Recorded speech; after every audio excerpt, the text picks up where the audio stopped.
くしんチャンネル始まるよ。はい、皆さんこんにちは、キクシンチャンネルです。いつもご視聴ありがとうございます。新企画、今日からね、ちょっとやっていきたいと思います。ワーゲンもちょこちょこは修理していきますけど、メインはちょっとこっちをね、いじっていきたいなと思います。これからね、今2月、春に向けてね、バイクの季節かなと思っております。バイクやっていきたいと思います。ところで、皆さんこの車種わかりますか？これ。なんだか。わかりますか？若い人はわかんないだろうな。この車はね、NSR50 というバイクになります。はい。NSR50。NSR って知ってる？ホンダのツーストのレーサーですね。レーサーレプリカモデル。一世を風靡しました。大人気ですね。今はもう、すごく高価になっています。YouTuber さんだと猫カズさんとかが乗ってらっしゃいましたね。NSR。その 50cc です。はい。ゼロハンと呼ばれますね。50cc のモデルになります。まあ、ご存知ない方も多いかな。で、このバイクなんですけども、発売されたのがね、1987年ですね。まあ、私もね、正確なところはわからないんですが、当時、世界バイク選手権、世界 GP で走っていたのが NSR500 というバイクです。今、元 GP は 1000cc のフォーストモデルが、主流となっておりますが、当時は、この 500cc の2ストロークっていうのが、その世界選手権の頂点ね。まあ、車でいう F1 ですよ。バイク界の F1 のその世界選手権を戦っていた NSR500 を4分の3にした大きさになります。はい。ちょっと乗ってみますか。非常に小さいです。はい。サーカスのクマではありませんよ。よいしょ。非常に小さいバイクです。ポケバイではありません。ミニバイクです。はい。こうやってね、並べてみると、遠近法があるからあれか。大きさの違いがわかるかなと思います。こんな感じね。まあ、4分の3って言われたら4分の3ぐらいでしょう。小さいよね。はい。で、オンボロです。はい。で、こちらね、レースに使っていました。で、この NSR っていうバイクをNSR50 というバイクを使ったレースがね、当時流行っていました。なんと、今もやっております。今ね、この NSR50 は1999年ぐらいに確か廃盤になりました。で、廃盤になったんです。ナンバーがついて。これね、公道を走れるんだよ。ナンバーつければ。ナンバーが公道を走るために売ってたんだけど、レースでよく使われてました。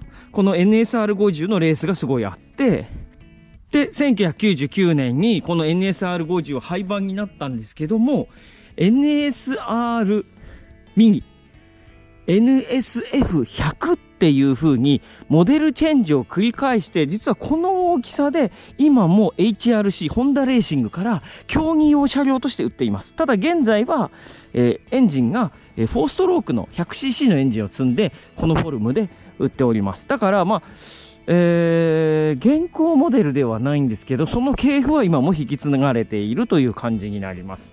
で、こちらの車は、その、ナンバー付きだった車両を、レースをするように、部品を外してね。で、実際に僕が、これはね、最後はどこで乗ったかな？スゴーで乗っておりました。はい。ここ書いてるよね。スゴーね。スゴーで最後走りました。21年8月22日。2021年じゃないっすね。あれ、2021年か。今年2024年 ?5 年 ?2021 年じゃないわ。平成21年だと思う。平成21年。今年平成37年？平成37年。何年経った？ 16 年。16年前。でも多分16年ぐらい前だと思います。最後に乗ったの。で、その前は仙台ハイランドとかでも走っていました。だからタイヤ見たらわかるけど、わかる？側面だけ減ってんだよ。普通のバイクのタイヤってさ、基本的にここで走るでしょ。で、カーブだとここで走るんだけど、そんなにさ、カーブで倒して走るわけじゃないから、こっちあんま減らない。ここにもなんかほら、溝とかあるでしょ。見て、ここないの。で、まっすぐのはほぼ走んないから、だいたいカーブしてるから、真ん中全然溝あるんで、こっちがない。こんな風になっています。ね。当時いくらしたのかな。当時でもね、1980何年で30万ぐらいする、結構高額な車両だと思います。ね。ディスクブレーキ、2ポットのキャリパー。なんと、リアもディスクブレーキです。はい。もちろん油圧ディスクですね。ここにタンクついています。で、このエンジンなんですが、こちら、水冷です。なんと、ラジエーターがついております。水冷の単気筒、1気筒ね。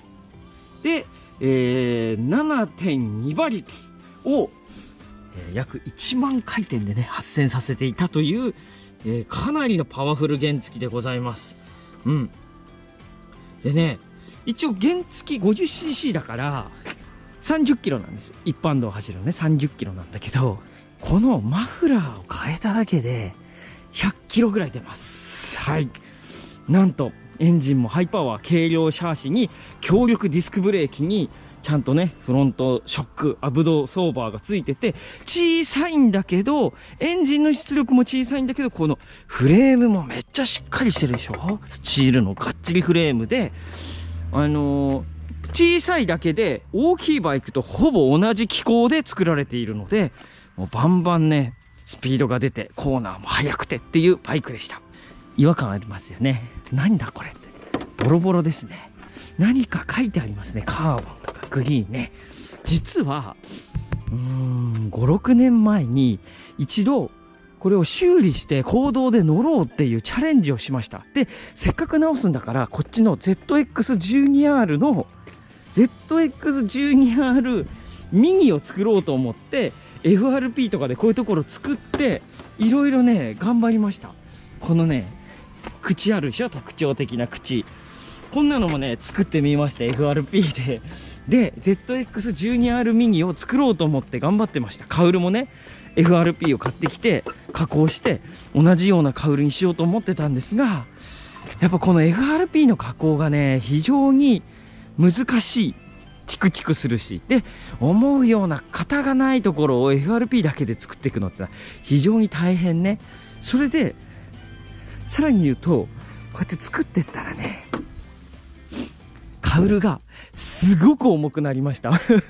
元々の、この今の状態でも元々の2倍ぐらいの重さになって、いや、こんなんじゃダメだなっていうことで、実は挫折をしてしまって、そのままです。はい。16年前に走ってたものを5年前にレストアしようと思って途中までやって、挫折してそのまま納屋の奥にずっとしまっておいたものがあったことに最近気がつきました。で、これを直そう。せっかくだからめちゃんこ綺麗にしてやろうかなと。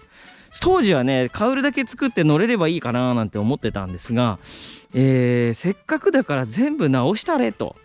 で今ヘッドライトもない。廃炉切り替えもね、ちょっと壊れてたりとかするんで、こういう部品とかもちょっと集めよう。スピードメーターもないね。当たり前だよね。サーキットで使ってたからスピードメーターいらないね。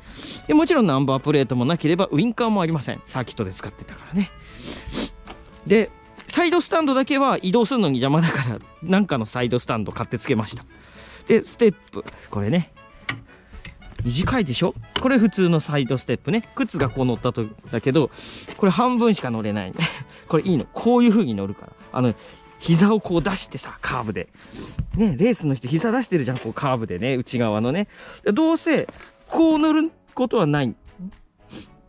どうせ乗ったとしてもつま先乗っけてるだけ、実際こういう風になってて、これでこういう風にやる。ブレーキちょんちょんやるから必要最低限。で、バイクって倒すから、ここがね、地面に当たります。はい。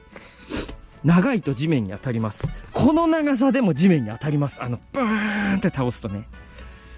レース好きな方は見てるけど、わかると思うんですけど、肘とかさ、すりそうなぐらいバイクってこう倒れて曲がるでしょ。このバイクもそのぐらいグリップ力があるので、こうやって切っとかないと地面に擦ってしまう。これでも擦るからね。これでも擦れてっからね、ここ。ほら。見える？この長さに切ってても地面に当たるぐらい、バイクこれ倒してバンクって言うんだけど、ガーって曲がっていくの。で、じゃあカウルどうすんの今後。タンクもボロボロだよ。どうすんの板金しないといけないじゃん。板金下手くそだったお前なって思ってたでしょ。そう。今回これをレストアしようとした理由の一つが、はい。このカウルを手に入れたことです。ロスマンズのカウル。これはね、社外のカウルです。で、某真ん中の国から届いたものなんですけど、昔の NSR にこういうロスマンズっていうカラーがあって、それと同じような感じでお願いしますということでね、Amazon で注文しました。で、12月に注文して、いろいろ多分結構手作りなんだよね。作っていただいて、この前なんと、ついこの前到着しました。で、タンクも、これタンクじゃないんで、これタンクのカバーもセットなんね。で、なんかデザインもいろいろ年式に合わせて好きなように作れますよっていうことなので、僕はこの、なんかね、人気のカラーがね、このロスマンズカラーとかさ、レプソルカラーとかあるんだけど、まあ、とりあえずこのロスマンズカラーにしてみようかなっていうことで、この綺麗なカウルをね、これね、5万円です。はい。全部で5万円で、用意いたしました。これだったら僕の苦手な、これね、FRP じゃないね、ABS 樹脂だね。ちょっとね、年式違いのカウルです。あのバイク多分前期型ってやつなんだけど、このカウルは後期型のカウルなんだけど、まあ多分つくだろうということで、このカウルが手に入るってことが分かったので、NSR50 をレストアしてみようかなと思っておりました。エンジンとかそういうのは比較的得意だからね。得意な部分はまた自分でやってって、カウルは最後このカウルをバリーっとつければ、綺麗な車になるんじゃないかと思っているところなんです。1年前ぐらいにこれでナンバーを取って走ろうっていうことで、部品をね、集めたものがあります。これステップだね。これ NSR のステップかな？違うやつかもしれない。なんかわからん。カウルはもう使わない。あとね、ウィンカーとかだね。こういうカードですね。それからこれ、だから多分ワイヤー類。ワイヤーってブレーキワイヤーですね。これ多分フロントウィンカーですね。バッテリーも集めたんだけど、これはもう多分使えないな。ウィンカーもう一個あるじゃん。ウィンカーあるね。なんかこれもあれかな。こう切ってあるってことは、これの車のやつだね。で、反対側もあるな。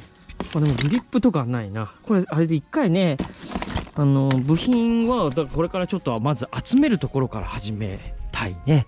一度あれだね、ある程度部品拾ったらさ、こういうグリップなんかはさ、南海部品とかさ、二輪館とかナップスとかに行って、ちょっと探してきたらいいよね。こんなんなかなかネットでさ、この質感とか見れないから、そういうところで買いたいね。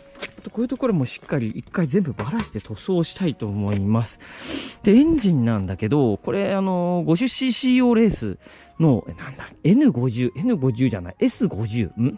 なんかクラスがあるんだよ。マフラーだけ変えていいやつ。マフラーってこれね、チャンバーって言うんだけど、マフラーだけ変えて、BRD、わかる？これね、結構レースバイク御用達メーカーだ。レーシングって書いてあるんだけど、BRD のマフラーがついてて、で、もう多分使えないと思われる、そう、ショックとね、ショックってこのサスペンションとマフラーは交換していいっていうレギュレーションのクラスだったと思います。ただエンジンはこれ 50cc です。多分エンジンはね、レースに使ってるエンジンだったので、かなり多分いいエンジンというか、壊れてるわけではないです。はい。実際走ってたしね。なので、ただ、エンジンはね、ボアアップをしたい。黄色ナンバーの登録にしようかなと思っています。まあ、排気量そんなに多くなくていいんですよ。60cc とか 70cc ぐらいで黄色ナンバーにして、原付2種。125cc 以下。じゃあ 90cc 以下にしようかなと思います。黄色ナンバーの原付2種だと、最大速度が自動車と一緒になります。60キロになるから、正直やっぱり30キロで走るのってしんどいんだよね。なかなか目的地につかない。そしてこのバイク、スピードが出るんですけど、スピードが出るのに30キロで走るのはしんどい。うん。バイクの性能から言ったら全然普通の原付2種、125cc の郵便屋さんとかが乗ってるやつとか、東京とかでいっぱい走ってる 125cc よりもシャーシ性能とかエンジン性能は非常に高いから、ただ、50cc だったから30キロまでしか出せなかったけど、30キロだとね、目的地に着かない。はい。なんで目的地に着かないのかって言ったら、SSDR に出たい。SSDR に出たい。今年の SSDR ね、5月の、最終週っていう風に、最終週、違う、3週目から4週目っていう風に決まっていたので、できればこの NSR50 で5月5月までに直して、それで出たいなと思っているところではあります。ただ、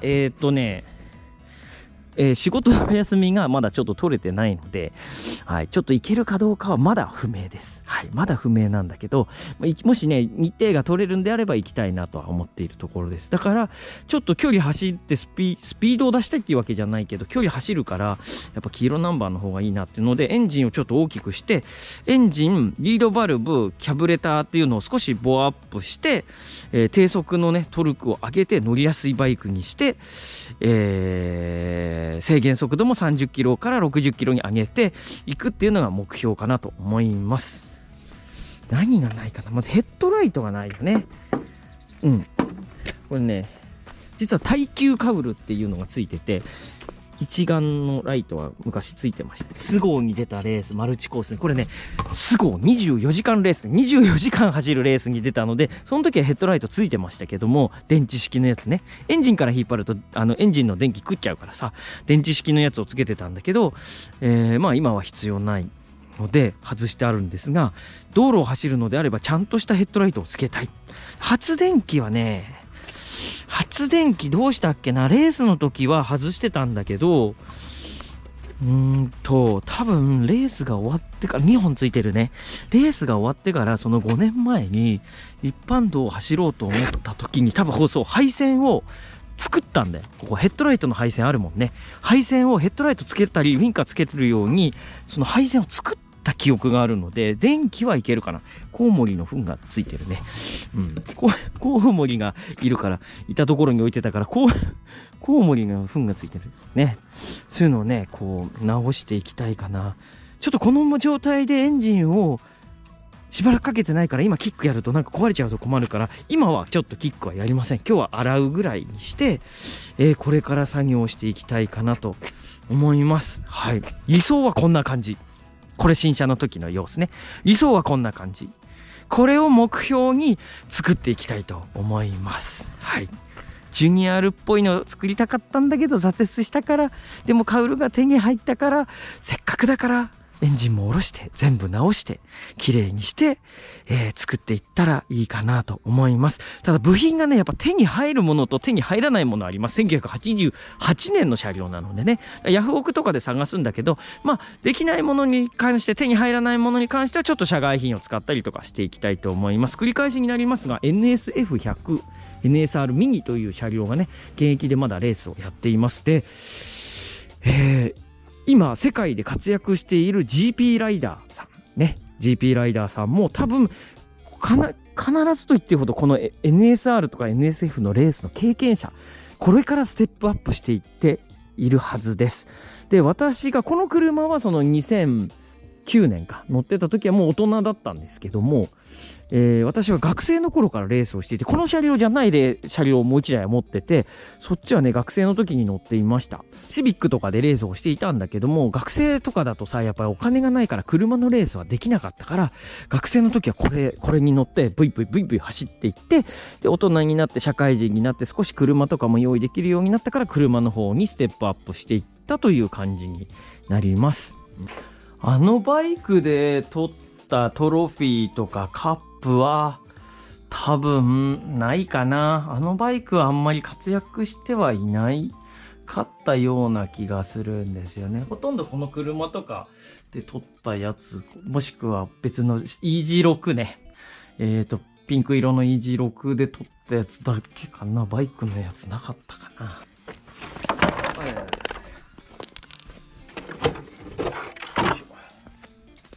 何から作業をしていくかですけど、まずバラバラにしよっか。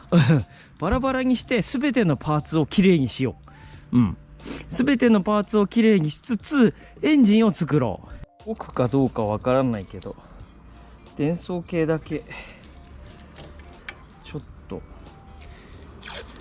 水が激しくかからないように。今回タンクカバーだから、ガソリンタンクは錆びてないじゃん。よかった。鍵はないです。レースで使ってたから鍵ついてたら鍵で開けなきゃいけないでしょ。そう、ブレーキもね固着してないんですよ。そう、確かブレーキも5年前に修理したんだ、1回。その後走らせてない。また修理は必要だけど、綺麗な汚れてるわけなんじゃないんだ。ボロいんだ。ボロボロです。はい、というわけである程度洗いました。あんま綺麗になってないけどね。これ以上綺麗にならないんだよね。はい、へこんでますね。タイヤもね変えないとダメだよね。これじゃ走れません。はい。次回からね、いよいよ次回から分解をしてですね、あとはパーツ入手をね、やっていきたいと思います。海産物の箱ですね。これにね、外した部品を入れていきたいと思います。これ確か、カニかなこっちはね、まずはタンクだな。よいしょ。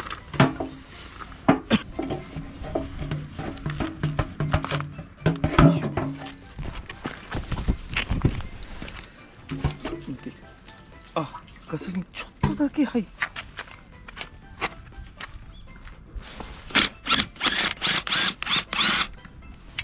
だね。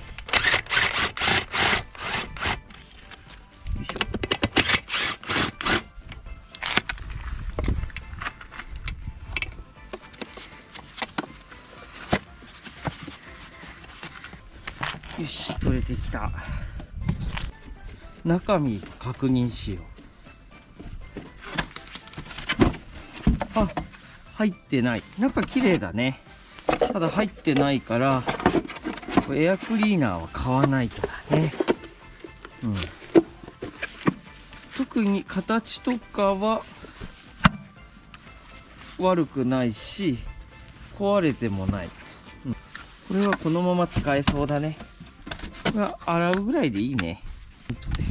こういう車とかバイクの部品ってちょっと特殊なピッチのネジだったりってことが結構あります。エンジンを下ろすには、ここら辺の配管類も外しておくか。よいしょ。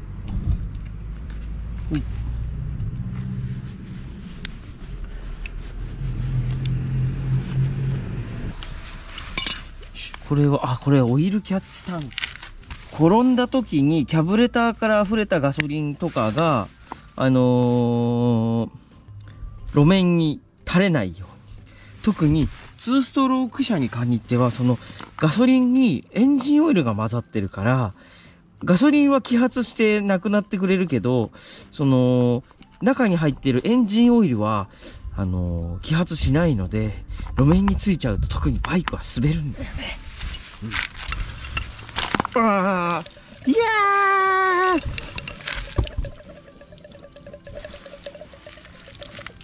そっかそうなるよね。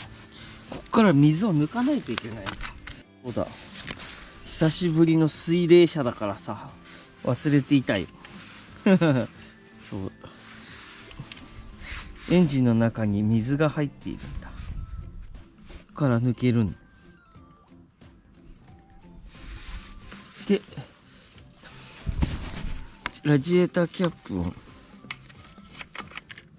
外すと、本来は出てくるんだけど出てこないな。あれ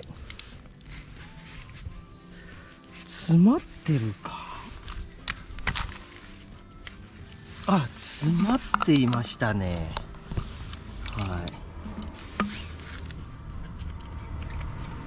こっちから出しちゃうか。もう出ない。詰まっていました。多分ね、これサビ錆水がね詰まっていましたね。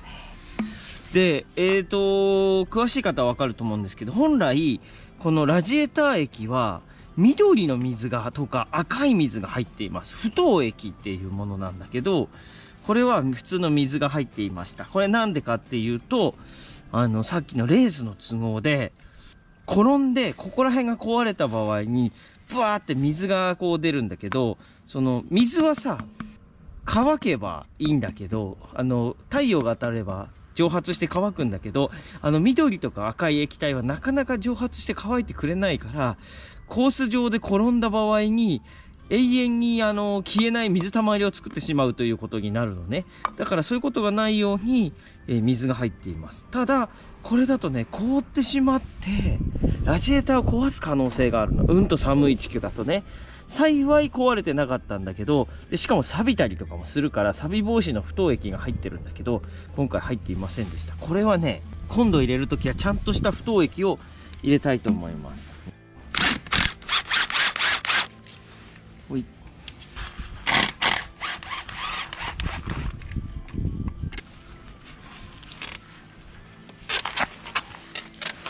どうですか。取れた。よいしょ。わあ、錆びた水入ってるね。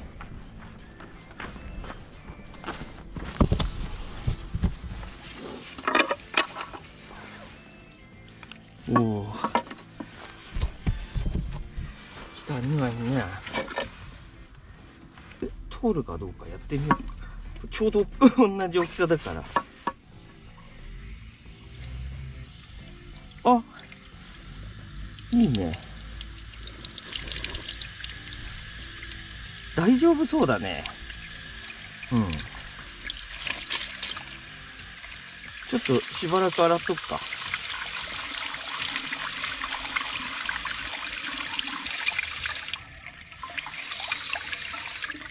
うん。大丈夫そうだね。生きてるな。よし、色だけ塗ればいいか。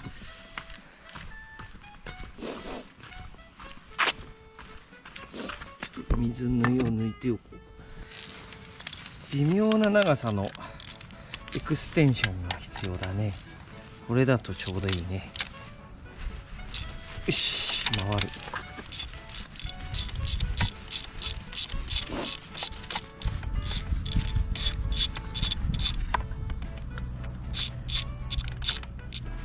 うわ、舐めてるぜ。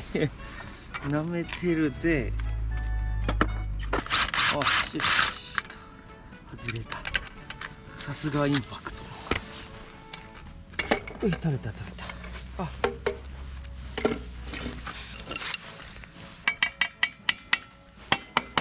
大丈夫だね。中詰まってる感じはしない。このまま使えそうだ。ただちょっと綺麗にはしたいよね。うん、綺麗に色塗り替えてだね。ネジ入ってたと思うんだけどネジがないね。ここね、はい、本当はここにネジがロックするネジ、ここに入るネジが入ってるはずなんだよね。これはクラッチワイヤー。よしと、OK、取れました。よいしょ、取れた。キャブレターのスロットルで、これね、本当オイルタンク分離給油って言って、オイルタンクは別にあるんで、そのオイルタンクの量を調整するのはこれなんだけど、オイルタンクはありません。はい。なので今度も混合かな。ベスパ方式。気をつけておきたいのがこの配線なんだけど、純正の配線じゃなくなってたりするんだよね。エンジン側から出てるやつ、とりあえずこれだ。これだね。こっちは何も今んとこ繋がってないな。これ多分ここに繋がるやつだったんだけど、外してあるね。こっちは純正色ないね。なんとなく。純正、カップラーもそのままだから大丈夫だな。温度センサー、温度センサー。いしょ、キックペダルを外そう。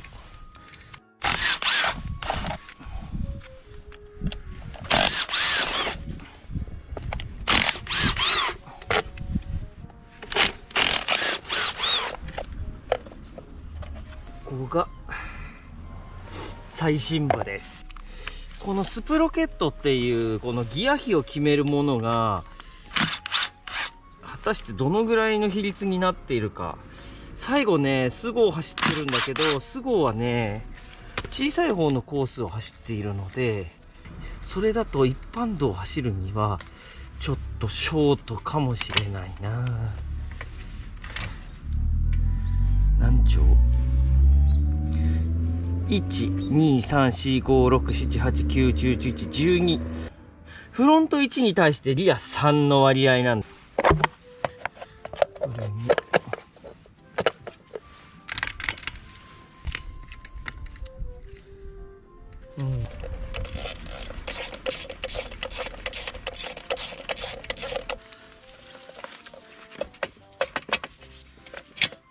よしと。これで降りるはずだ。よいしょ。ほい。はい。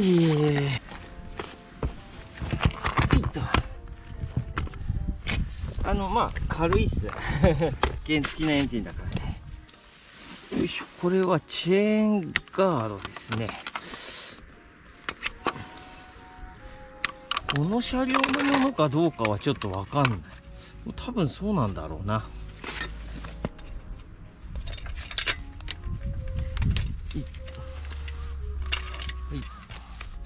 チェーンの状態はいいな。買ってもいいけど買わなくてもいいぐらいだな。そもそもがちゃんと油がついてたし、よ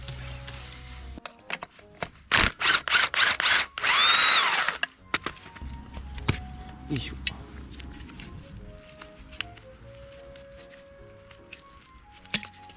うわ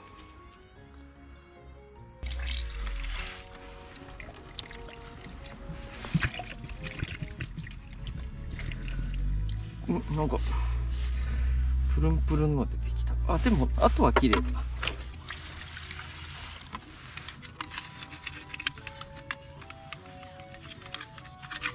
歯ブラシ。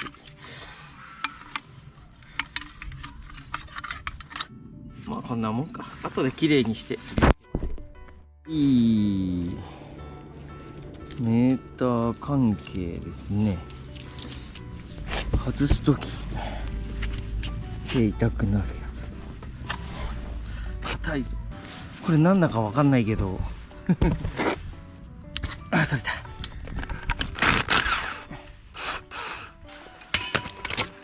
よし。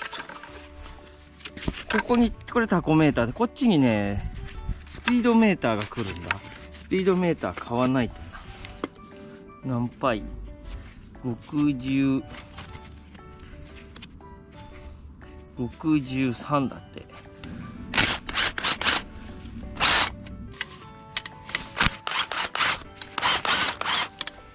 を外しますと。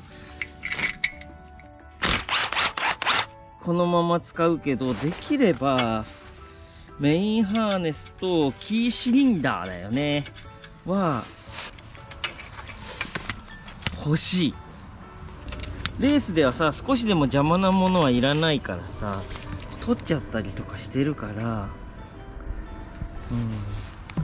これとかどこに入ってるやつなのかわかんないもんね、もう。これがここのハンドルスイッチだね。よく見ると切ってある。これだ。これがここについてたんだな。あ、わかったわかった。はいはいはいはい。了解了解。ここやべえよね。ここやべえよね。ここ外したらわかんなくなっちゃいそうだな。おい、青がいなくなったぞ。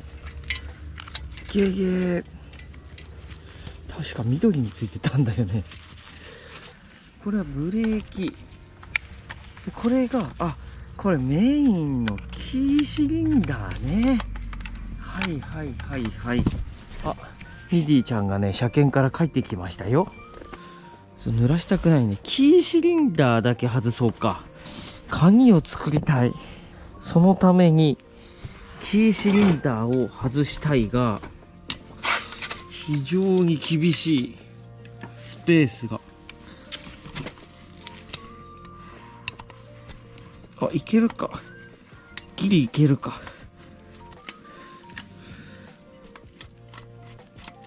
あ、取れた。ここにね、鍵番号が書いてあるんですよ。モザイクかけときますけど。で、これがあれば、パッと見た感じ、そう、配線が欠品してるわけじゃないんだよね。うん。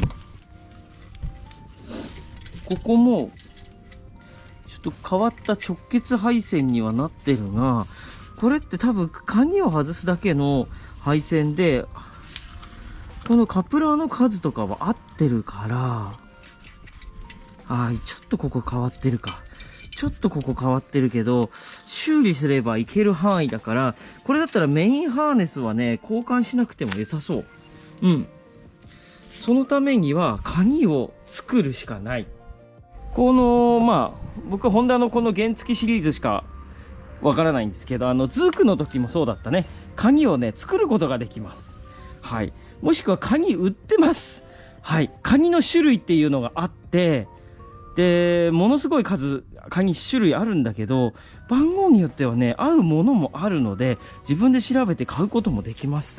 なので、ちょっと今日は雪もかなり降ってきてしまいましたので、今日のところはここまでにしておこうかなと。細かいもの結構欠品があってさ、ホーンとかさ、リレーとかさ、ねえ、ちょこちょこ買ってくって結構な金額になるね。5万円ぐらい買ったかもしんない。カウル5万でさ、部品5万だと10万でしょ。買った方が安いんじゃないか。で、全部揃ってるわけでもないからね、買った方が安いんじゃないか説がまた出てきております。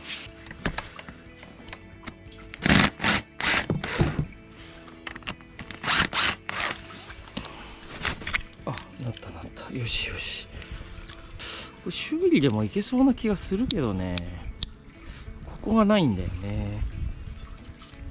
で、ここね、配線忘れないようにしないとな。うわ、すげえ適当だな。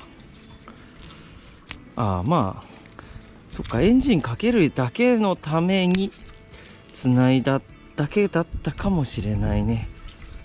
黒と赤の線は、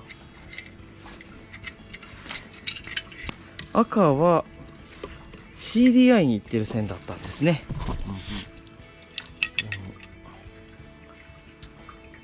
なんでこんなことになってたんだ。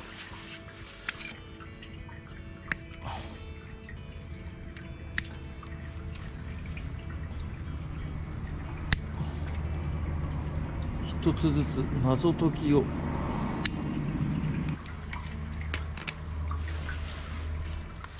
なるほど。これ自体はサイズが合ってるんだけど、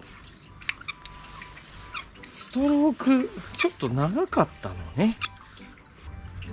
多分違う車種のものかなんかなのかもしれないね。なんか合わなかったんだろうな。鍵が来ればここら辺のこの手作り配線もいらなくなると思います。よ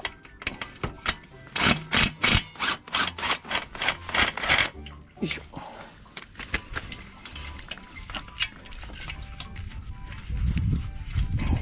イグニッションコイルだね。外しちゃおう。これなんだっけ。本当はこっちがイグニッションコイルなのかもしれないね。ここに追加で配線をつけているからの分なの。これが SP ハーネス。SP ハーネス。はい。わかる人いる？レース用ハーネス、SP ハーネスっていうの。手作り SP ハーネスだね。ロットルを外しちゃうか。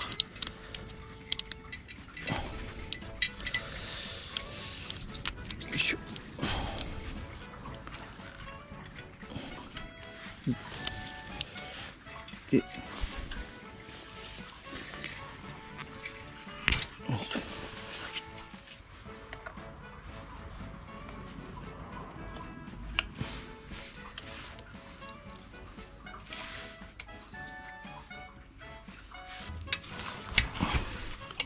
よいしょ。はい。あ、先にこっちをスロットでやっぱりここ外さないとダメだ。よし、抜けた。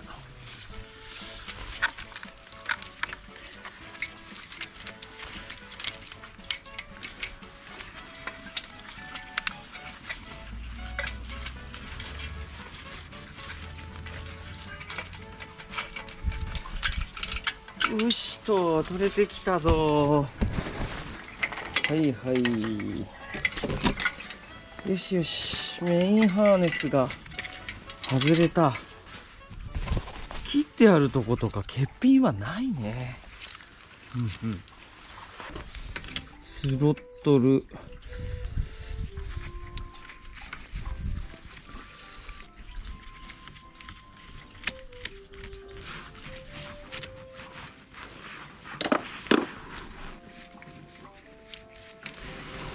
よしと。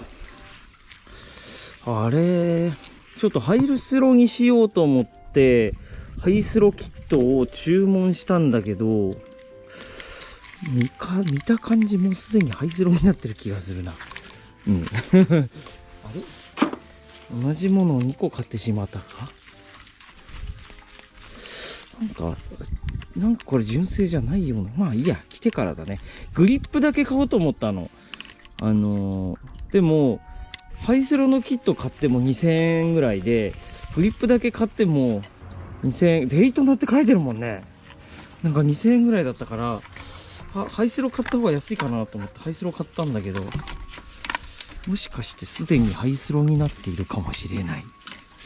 あ、でもこっちもデイトナだから、ちょっとわからないな。よしと、ブレーキ外れました。これホイール外しても取れるやつだね。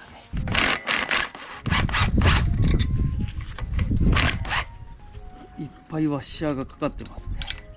ぴったりのネジが見つからなかったんだね。レースってさ、転んだらこういうとこ壊れるからさ、こういうとこほら、見て、こういうところぶつかるから、こんなとこ、どうしたらここが削れんのっていうようなところが地面に当たるからさ。カートコースだといいとこ5、60キロなのかな。でも、スゴー、ハイランド、十勝なんかのフルコースだとさ、このノーマルクラスで100キロちょいぐらい出るよ。改造クラスだと140キロぐらい出るから、やっぱ転んだらさ、壊れるし、怪我するよ。ブレーキも少しオーバーホールした方がいいのかな。よ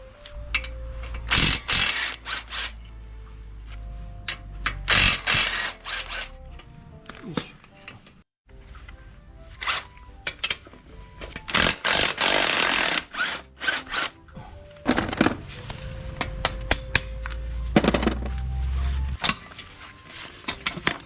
しょ。じゃあ取れました。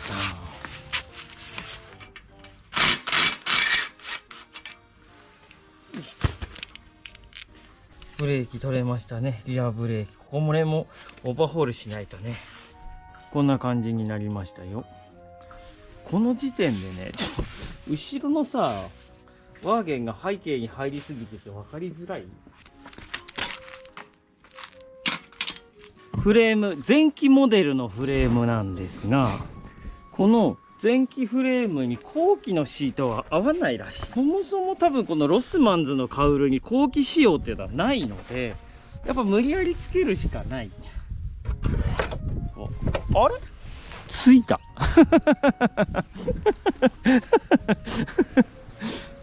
ついたよ。これ削らなくてもついたわ。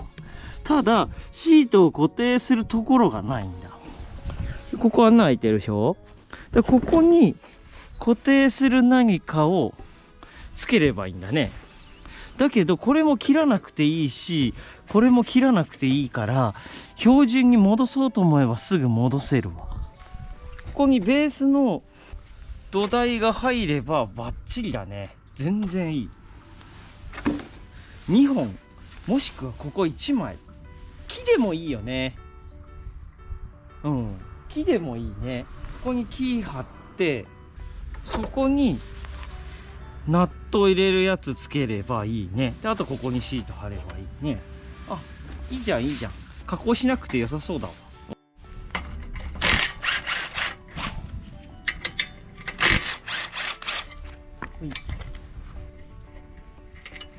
よいしょ。これカウルを止めるステーツ、カウルね。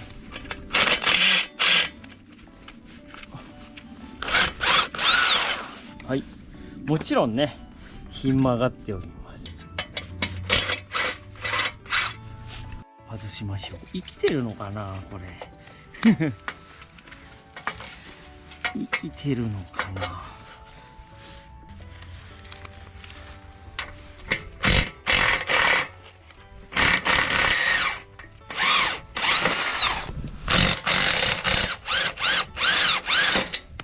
よいしょ。うわー、崩れちゃった。わからない。でも使うか。でも使うか。もうレース走るわけじゃないから、とりあえずちょっと聞いてればいいんだ。場で聞いてればいいんだ。よいしょ。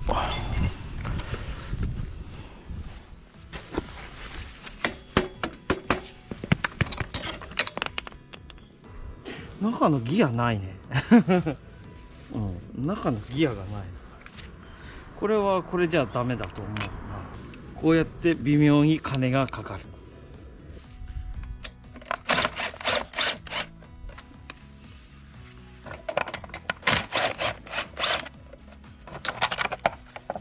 いしょと。私はこのフロントフォークというのを外したことがないんだ。多分こうだろうと見よう見まねで外して、よいしょ。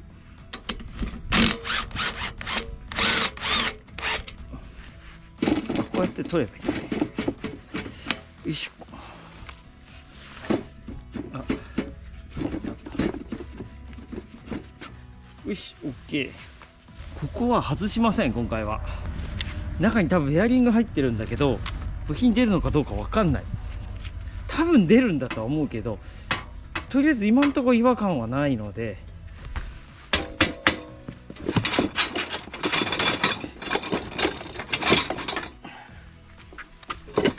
よいしょ。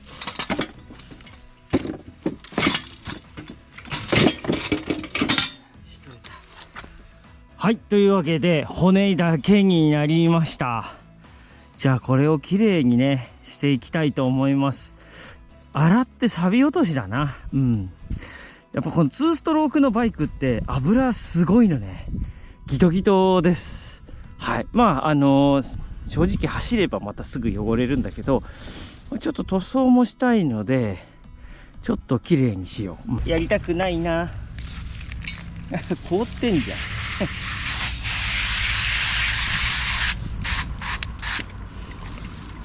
凍ってんじゃん。明日にする？凍ってんじゃん。馬も。うわ、手詰めて。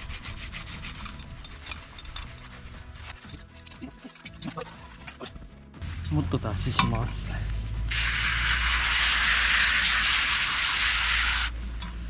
手詰めて。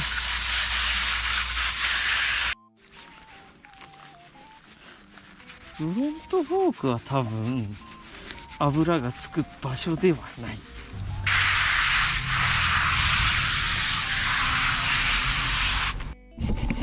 問題はこいつ。すでにここはねもうベタベタしてるの。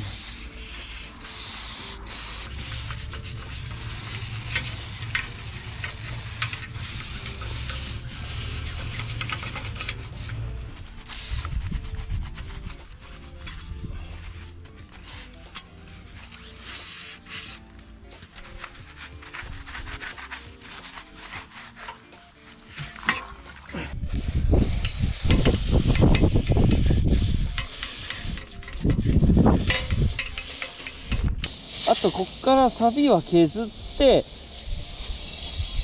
で、黒サビ転換剤塗るか、今回もね。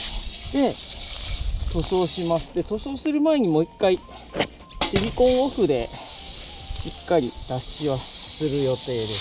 とりあえず、メッキ磨きで磨いてみるか。あ、結構落ちるな。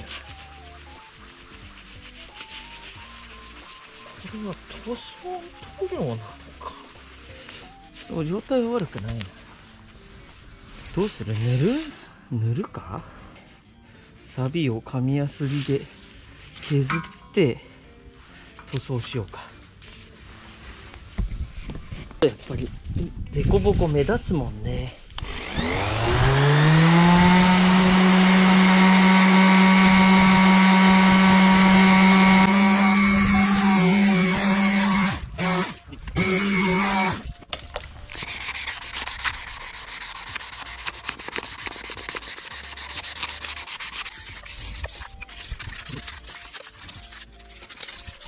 よし、今日はここまでにしましょう。次回は、フレームの錆落としをしてフレームを塗ろうかな。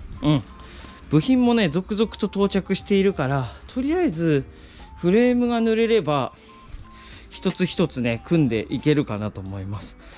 組んでみないとね足りないものがあるのかどうかもわかんない。あとエンジンの部品もそろそろ到着するから、そしたらエンジンの方もねまたちょっと組んでいきたいかなと。今回はこの骨をきれいにして塗装までいけるかな、やっていきたいと思います。買ってきました。ラッカースプレーシルバーシルバー2本、それからフォークはこのカラーアルミスプレーっていうなんか門だよねブロンズを買ってきました。あとサフェーサーか。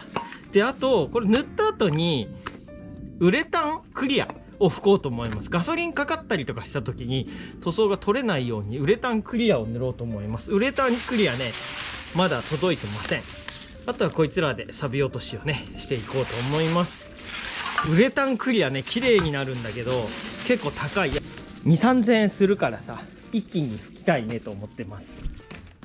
あとフェンダーね、フロントフェンダーちょっと割れてて FRP 補修してあるから、こことかここね、ここしてねえな。よかったらこっちの方がデザインかっこいいからこっち使ってもいいかなと思います。こっちは綺麗にしてたね。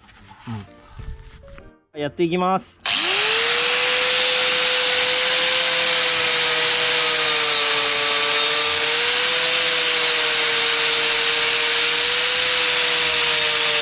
チェンジしました。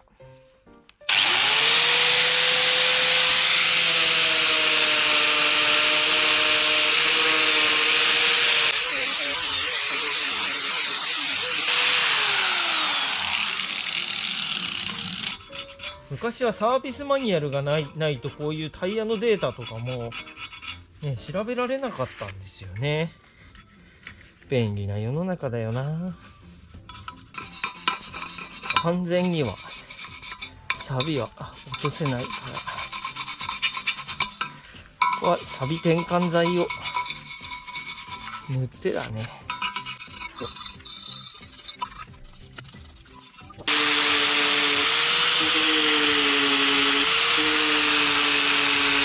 はい、錆転換剤ですね。でっかいのもねどっかにあるんだけど、どこ行ったかな。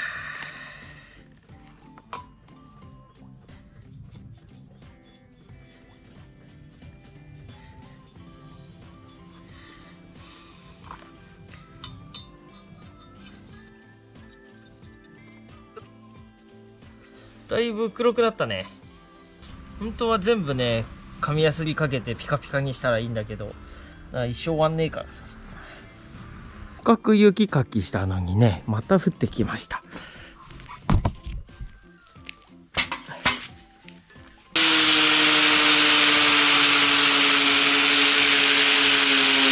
ちょっとトップブリッジだけはさやっぱ目につくとこだからさ念入りにやりたいね。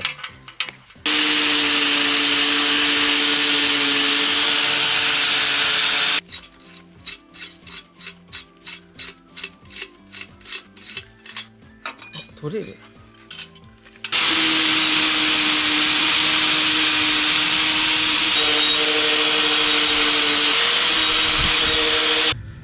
りあえずここだけは綺麗にしたい。ほい。だいぶ紫になったね。だいぶ黒サビに転換できている模様。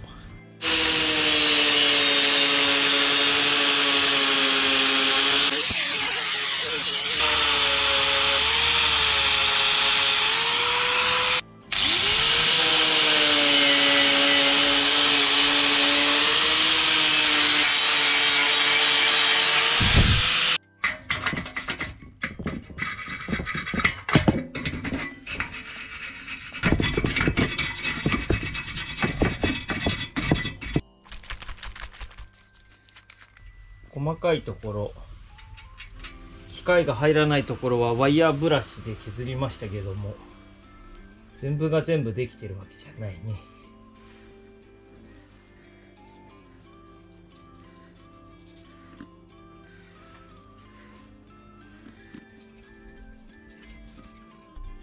ヘルメットロックは取れないみたいだね。まあ、簡単に取れたらダメだもんね。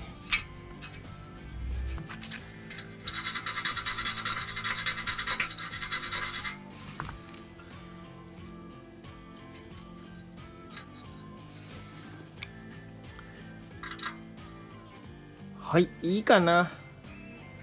だいぶ黒くなりましたね。これでサビをだいぶ変換できたということですね。サビ変換剤で変換できるサビとさ、あんまりできないやつがあるんだよね。雪も降ってるし、暗くなったし、5時なので、今日はここまでにします。これ乾かさないといけないからね。よし、じゃあ続きやっていきます。ここら辺のパーツだな。これね、曲がってるよね、これね。曲がってるんだけど、そもそもの取り付け位置に合ってるのかどうかすらわからない。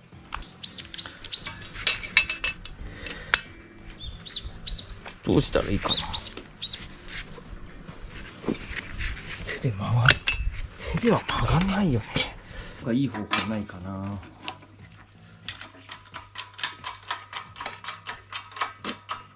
少しいいかな。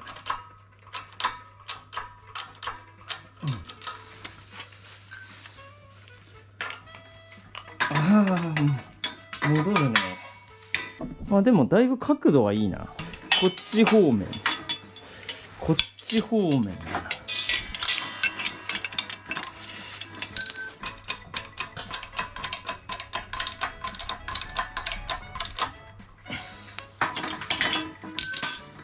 どうだいぶ左右対称になったね。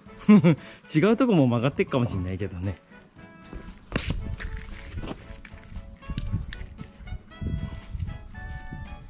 抜けそう。あ、抜けたわ。これだ。これ取りてー。これ。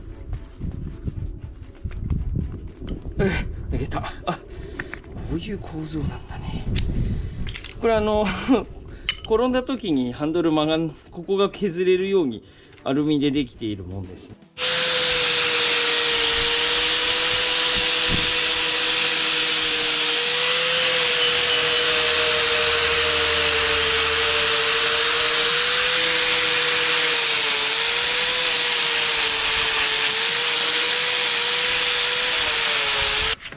こういうさ、へこんでるとことかはさ、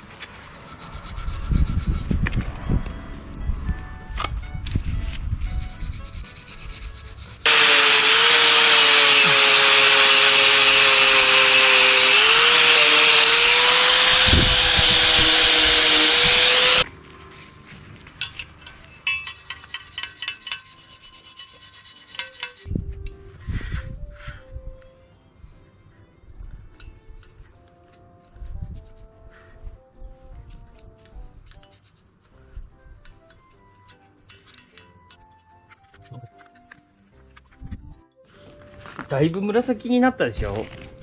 めっちゃ反応してるってことだね。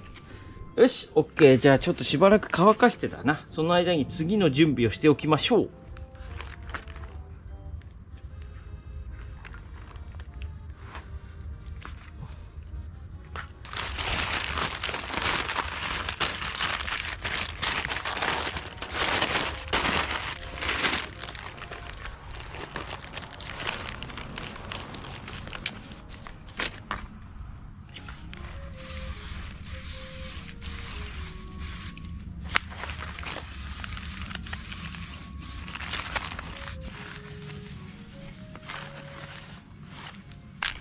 アルミスプレー、だいたい似てる色、いろんなところで使えるカラーアルミスプレー。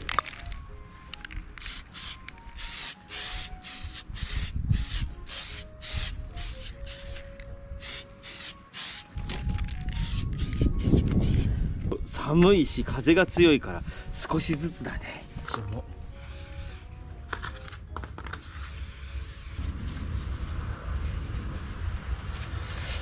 ここ切っちゃった方がいいか、塗る前に。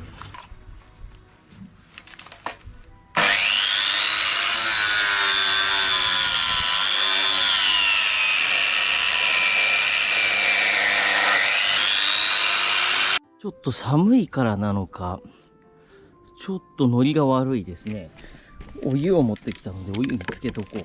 サフェーサーもつけておこう。で、今回はこの少しサフェーサーを吹きます。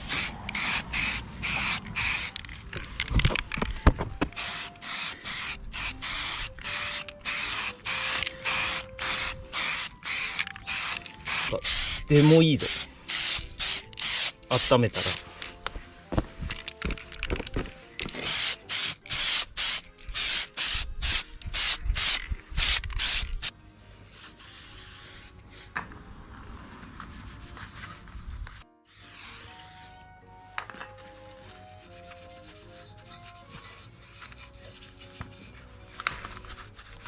こう見ると大きな表面に錆は出てるけど、大きな腐食とかはね、ないですね。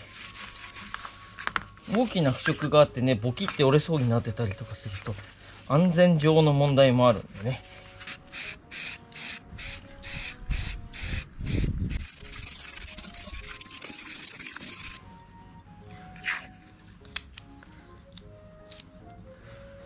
これ、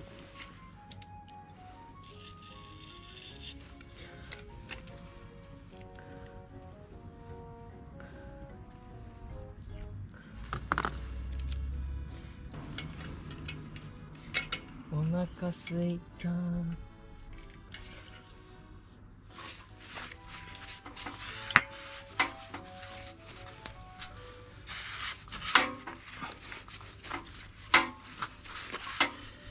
多分ここはもともと何色し、多分ここもシルバーだったのを黒く塗ったんだよね。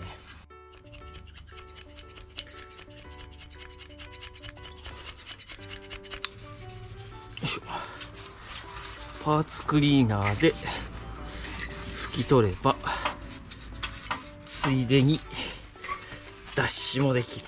やっぱりでもパーツクリーナーとシリコンオフだとずっと使ってるので、やっぱシリコンオフの方が塗装前の脱脂の力は強い気がする。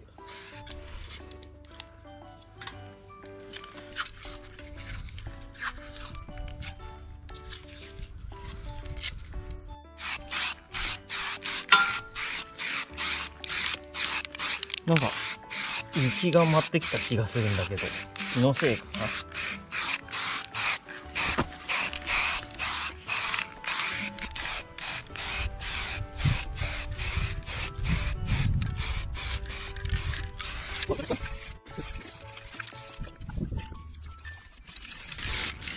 いいかな、こんなもんかな。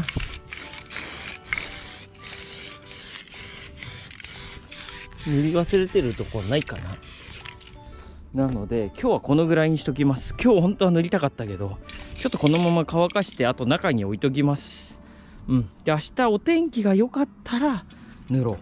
はい、おはようございます。次の日です。よし、今日はお天気がいいから最後までやっちゃうぞ。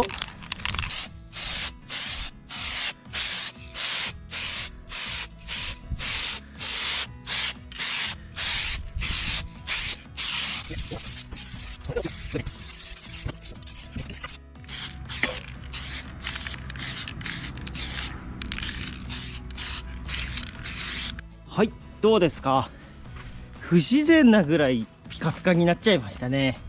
ちょっとあれだね、缶スプレーで塗りました臭がすごいですね。このままだとね、缶スプレーで塗ったなーって感じするよね。ウレタンクリアペイントっていうものを、塗っていきたいと思います。耐光性、耐ガソリン性、耐衝撃性、優れた2液。ここでくるくる回して中で溶剤を混ぜ合わせるやつです。高いです。2000円以上しますね。湿度 70% 以上の日、気温32度以上の日、または10度以下の日は使用しないでくださいって書いてますけど、そんな日は来ません。はい、というわけでやっていきます。温めました、お湯で。はい、仮想20度です。すごくね、綺麗になります。ネジキャップを外す。はい。ネジキャップを逆さまにして、最後まで回す。これで中で混ざるんですね。30回程度振って、10分程度置く。その間、塗料全体が反応するように3、4分ごとに30回程度振る。めんどくせえな。10分経ちました。じゃあ行ってみよっか。使い切りなんだよね。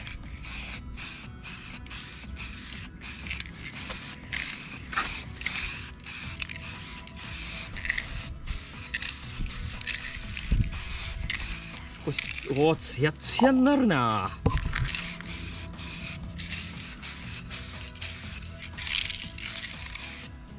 カメラで伝わるかどうかわかんないけど、すごいぬるテカになります。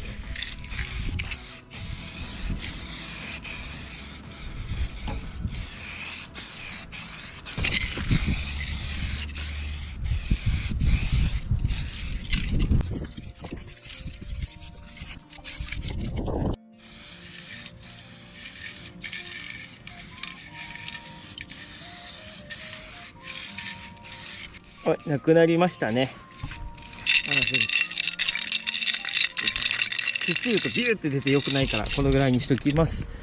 よし、じゃあちょっとしっかり乾かしてね、はい、置きたいと思います。わかる？このなんか光ってるの。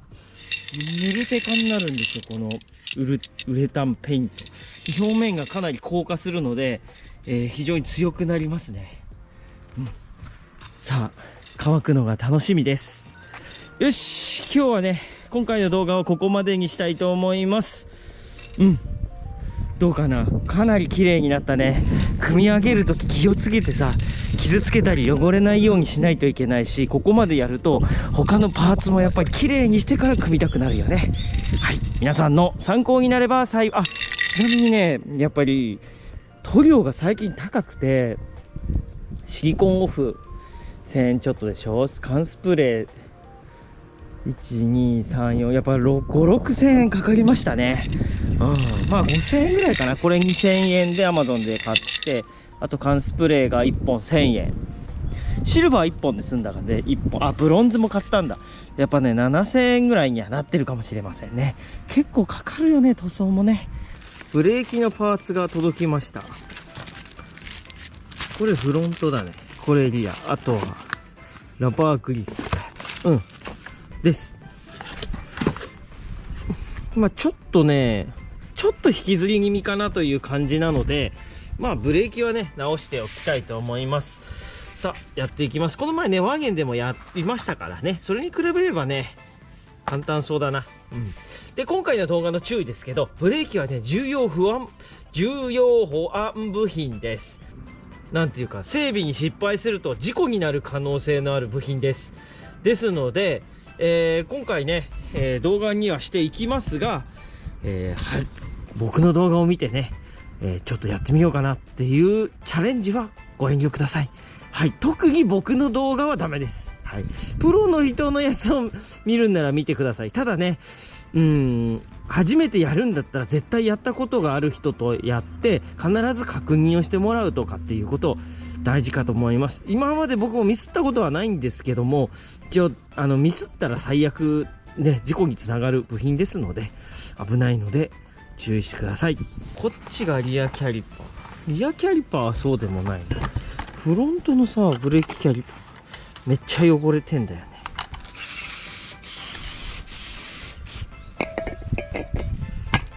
危ない。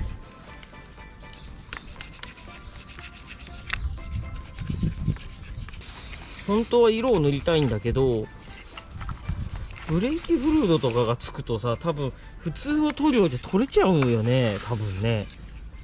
ブレーキオイルは絶対にね、車の塗料につかないようにってなんか教えられた気がする。まずブレーキパッドを外すか。回りました。うわー、硬え。壊れんね。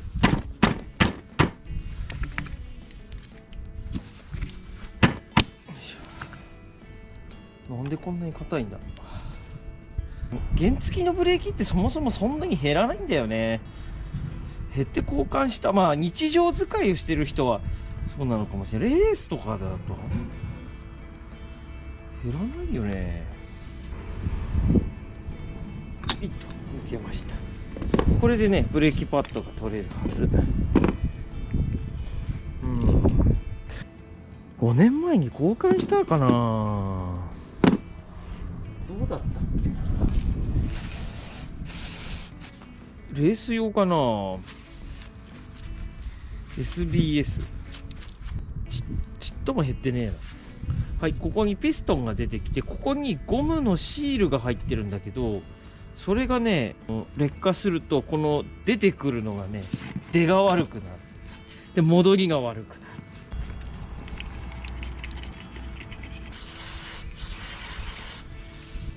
ブレーキをシャコシャコすると出てくるかもしれん。あ、出てきた。見える？ピュッピュッピュッ。あ、出てくる。でもこれ以上出てこない。あ、出てきたか。こっちのは元気だけど、そっちが出が悪いね。この状態で本当はある程度このピストンを出してやるって手でポコって取れれば楽なんだけど、ここにこんな棒とかを入れて、でこっちが出過ぎるのを制御しつつ、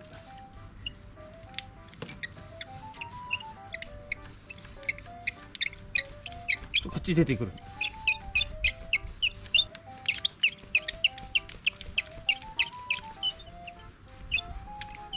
よしよし。で動くようにはなったが、なかなか出てはこないな。出てきた。リアは大変じゃないと思うんだよね。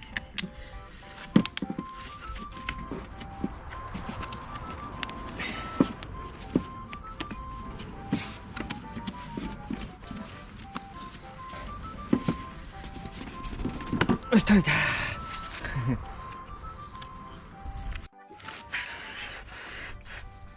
どう？そんなにむちゃくちゃ悪いわけではないね。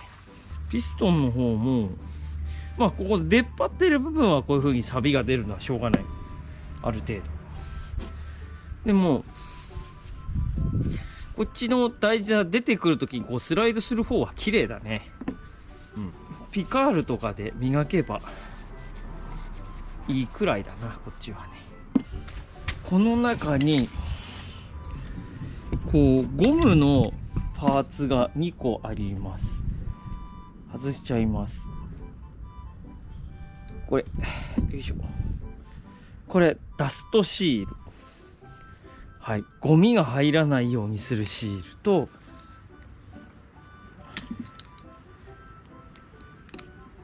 これがメインのそのなんていうの、これブレーキピストンを戻すためのゴム。状態いいです。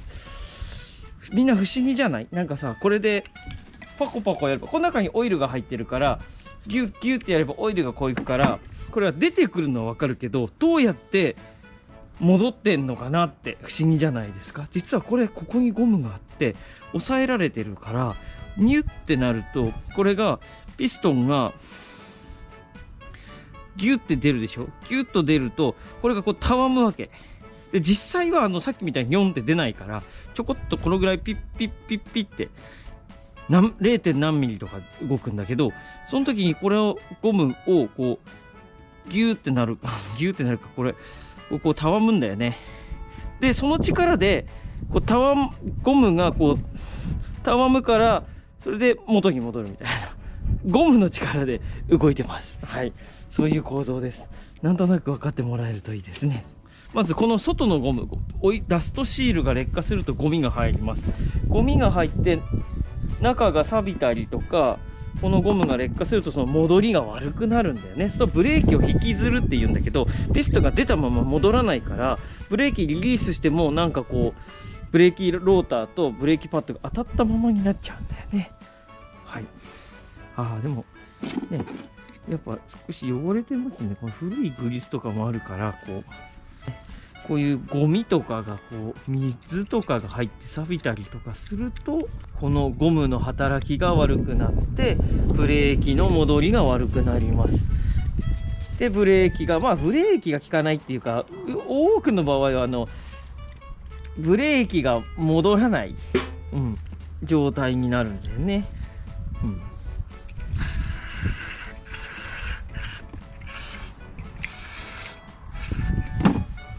でこのピストンとかこのシリンダーっていうんだけど、ブレーキシリンダー、ここに傷が入ったり錆が出たりとかすると、オイルがさ途中から漏れてきたりするから油圧がかかんなくてピストンが出てこないっていう状態になるので、これはね傷つけないように気をつけてやらないといけない。丁寧に掃除してあげます。だけ気になるところあるから、1500番で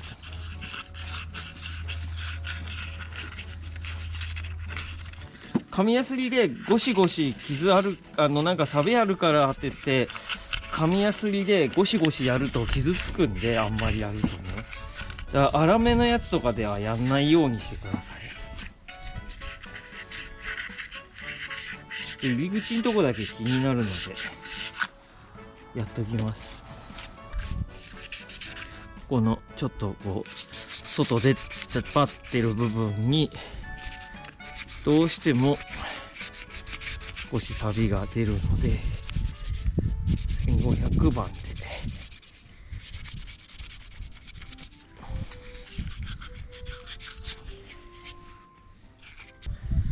腐食が激しかったらもう交換です。軽い汚れだったらこのピカールとかでもね落とせるんで。ピカーンキラーンキラリーンじゃーん。やっぱねやりがいあるね。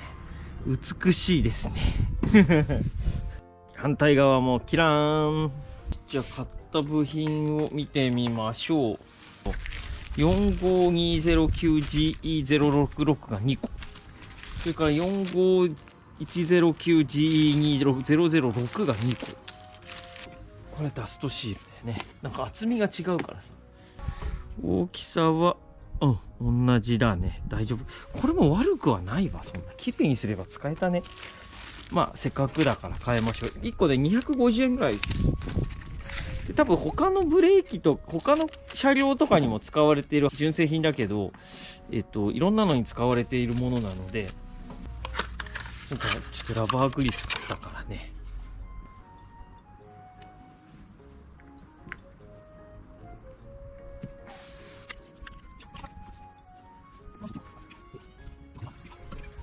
45109GE2006、これがダストシール。この時にねじれないようにね入れなければいけません。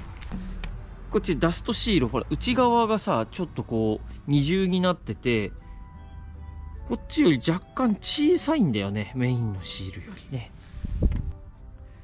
塗り塗りして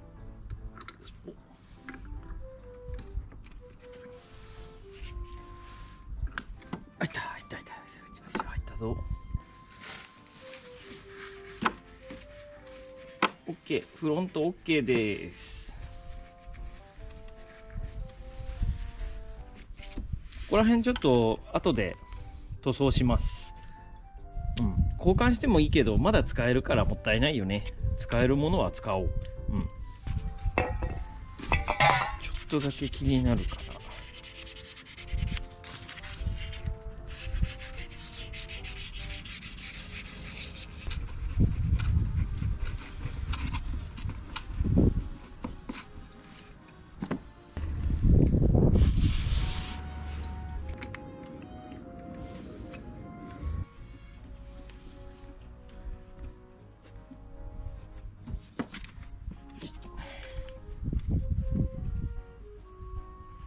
ほい、フロント出来上がり。いいね、ピカピカになりましたね。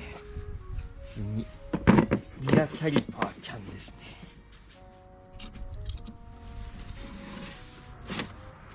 回った。これで外れるんだな。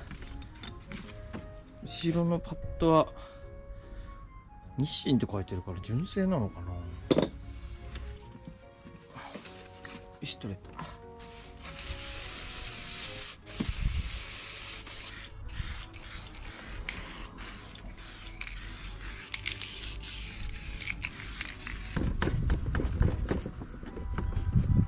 よいしょ。できた、失敗。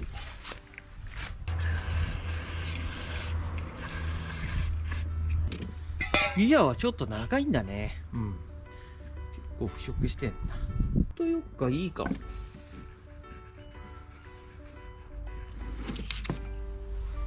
オイルじゃない、グリスがさ付着してるから、それのカスだけ取ります。ちょっとこのサビが出てるところを磨いておきます。メインのところに傷もないしサビもないから、上はちょっと腐食してるけど、ここは多分常時出っ張ってるとこだからしょうがないんだよね。こっちがダストシール 43109MA3006。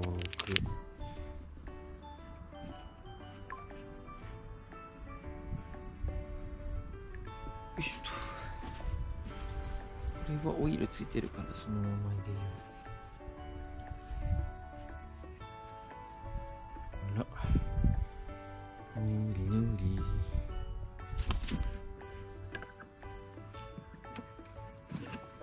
入りました。バラす？これさ、色塗ったりしたいよね。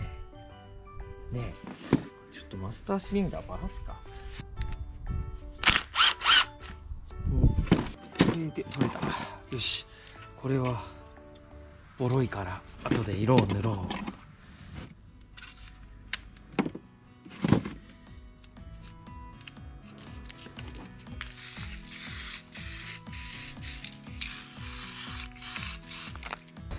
タンクもだね。タンクも掃除しとくか。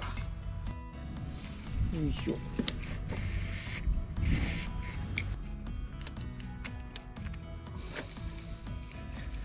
中は全然汚くはないけど、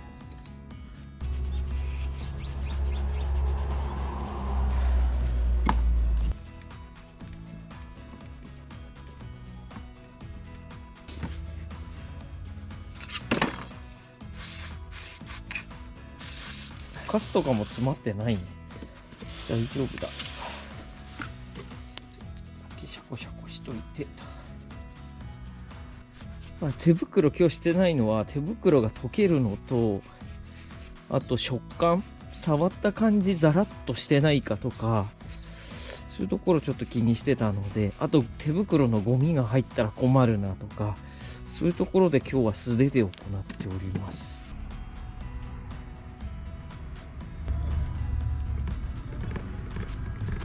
はい、というわけで無事にキャリパーね、オーバーホール終了しました。一応マスターシリンダーもやりたいかな。部品ちょっとまだ買ってなかったので、マスターシリンダーね、部品をまた注文してから作業していこうかなと思います。今日はね、こっちブレーキキャリパーのオーバーホールをしてみました。北子のシリンダーになります。はい、中にピストンが入っております。これがボアアップスーパーボアアップキット 62.9cc、 まあ約 63cc ですね。それのこれのエンジン今 50cc、 まあ正確に言うと 49cc なんですけど、これを 63cc まで排気量アップします。それによってナンバープレートが黄色いナンバーになるので、制限速度60キロ、2段階右折なしということになります。さらにまあパワーアップしますよね。なんだ 12cc、13cc かって思うかもしれないですけど、50cc 分の 13cc ってなんぼ ?13 割る50ワット。25% アップです。まあ、約2馬力ぐらいアップする。1.87 馬力ぐらいアップするってことですよね。うん。それで、9馬力になります。はい。それにあとキャブレター。キャブレターがね、ここのインテークのところが一番大きい馬力を司ってるものだと思います。なのでキャブも後で買おうと思います。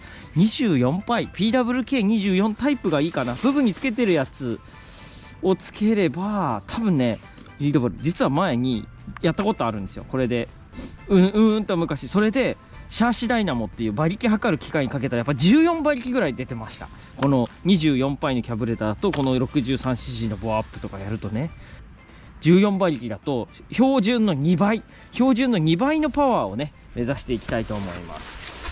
で今日のところはまずはそのパワーアップする前にエンジンのメンテナンスをしていきたいと思います。シリンダー交換とあとガスケット入ってないね。で気体ガスケット入ってるからここもちょっと綺麗にしていきたいと思います。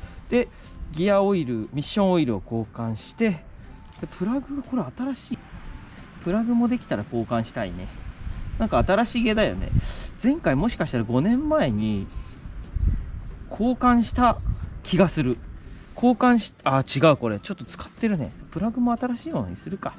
とりあえず今回やるのはまずはエンジンをちょっと開けてみるっていうのと、この排気量アップにチャレンジしていきたいなと思っております。よいしょ。これでね2万円以上しますね。一応ちゃんとしたメーカーです。北コっていうのは一応この業界の中では非常にちゃんとしたメーカーに、国産のね、なので安心だと思います。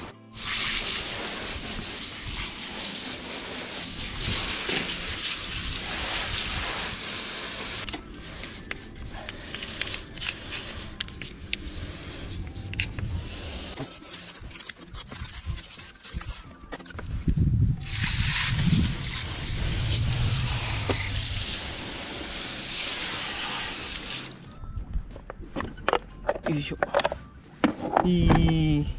ここはチェーンが入っているので、まあオイルがつくのはしょうがないね。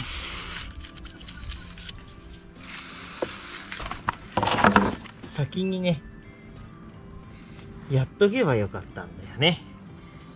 ちなみに入ってるオイルは車とかバイクの多分エンジンオイルと一緒のものが入ってた。ホンダ ウルトラ GP4 サイクルって書いてるから、普通のまあ4ストロークのエンジンオイルが入ってますね。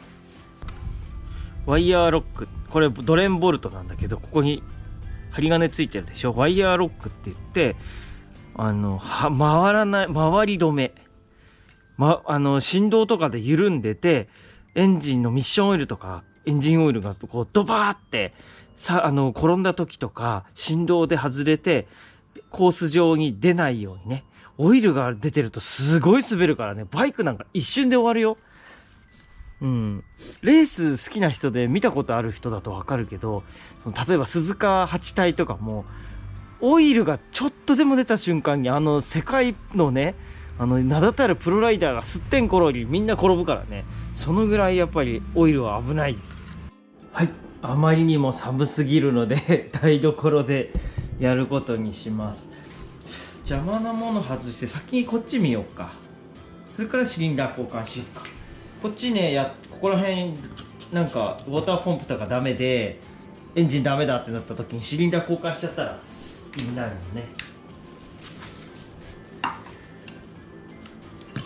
でキャブレターね、大きいキャブにさっきも言ったけど大きいキャブにしようかなと。よしっと OK。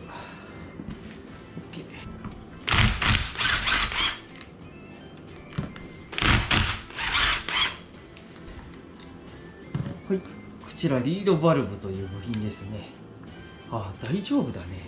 綺麗だね。使えるね。はい。こうすると中にピストンが見えますね。中ピストンちゃんですね。この水が通っている部分はこことこことここだけです。ここだけ回ってるだけで、今回これは交換します。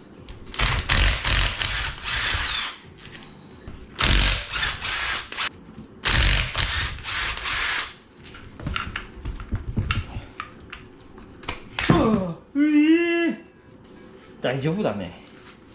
これがウォーターポンプって言って、ここがぐるぐる回ることで水をこう循環させる装置です。よし、取れたか。はい、洗ってみました。大丈夫だね。この羽が錆びてなくなってたりするとダメだけど、そんなことはない。こうだね。で、前、上、下、ここ、ここ、ここ、ここだね。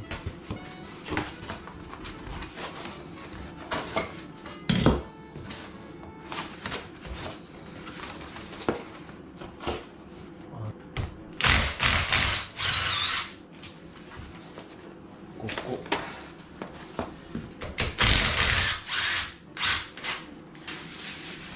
ここ。よ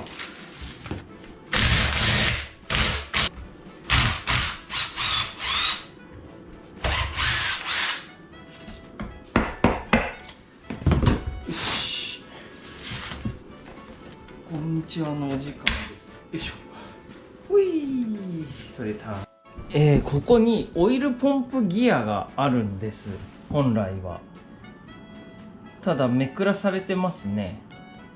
要はこのエンジンはここのギアを入れない限りはツーストのオイルポンプすらもうすでにないんで、しょうがないんですよ。ギアも抜かれています。多分抵抗になのでこのままだとオイルポンプとここのギアを入れない限りは分離給油はできません。オイルタンクも買おうかなと、オイルポンプタンクも全部つけようかなと思ったんですけど、もうね、部品が多分出てなくて、あまりにも高くて、ちょっとそこは諦めます。とりあえず液体ガスケットを全部剥がします。で、なんでここ分解したかっていうと、いつもね、お世話になっている MC マニアックスさん。ガスケットをね、買いました。合ってるよな。大丈夫だね。これに入れ替えていきます。塗る？色塗る？ちょっと汚いもんね。ちょっと色塗るか？後からでも塗れるっちゃ塗れるんだよね。アルミものだったので、すごい磨けば鏡面もいけるんですよ。この攻撃力の弱めパッド。で、表面をとりあえず綺麗にすればいいか。あれね、カウルつくからさ、確か見えないんじゃなかったか。ここ見えるんだったかな。気分的にちょっとだけ綺麗にしました。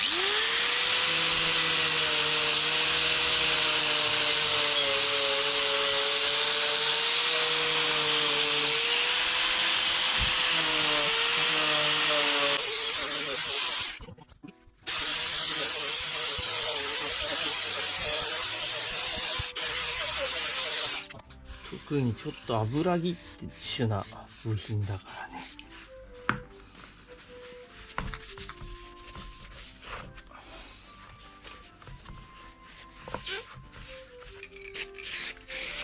サフェーサーですね。プラサフ。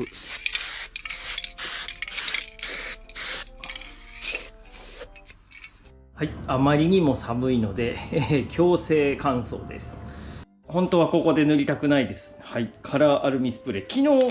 前回か、フォークを塗った色と同じ色に塗ります。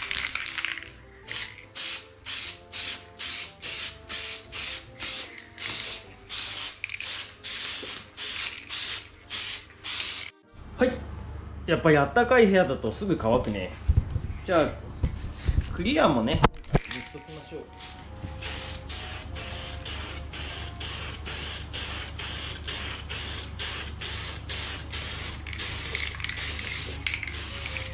ここね、ガスケットを貼る前にここをオイルストーンでこ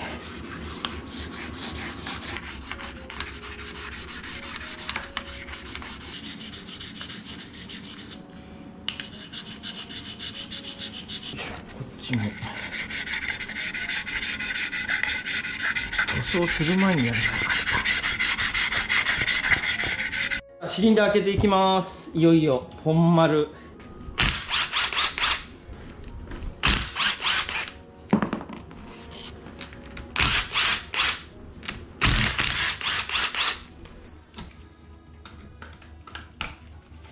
よし、取れた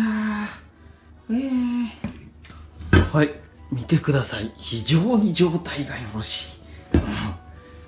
ちょっとこれついてるけど汚れで削れてるわけじゃない。これならちょっと一箇所ここプチってなってるかな。このぐらいだったら大丈夫だね。ここが水が流れるとこ、ウォータージャケットです。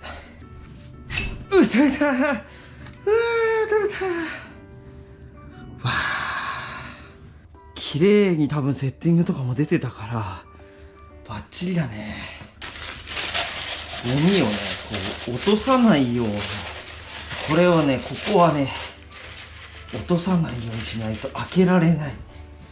開けられなくはないけど、もう全部バラバラ。前にねベスパやったベスパはもうこのクランクまで外したからさ、なんかオイル漏れひどくてね、そうなっちゃうとまたね1週間作業が伸びるので、よいしょ、こんなんね。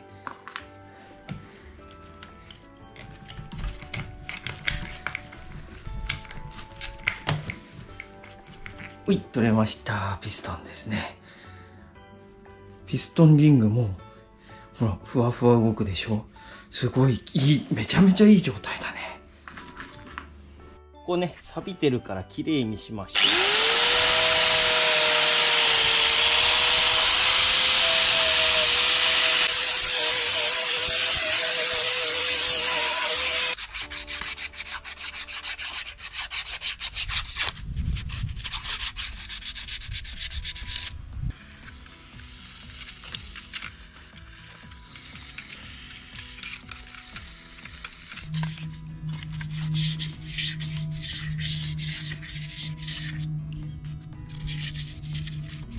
ここがボツボツしてるとデトネーション、ここについたカーボンに火がついて、その予定の点火時期と違う時に発火したりとかってするちょっと危険性もあるので、ここはねなるべくツルツルの方がいいです。ただ非常にね状態はいい。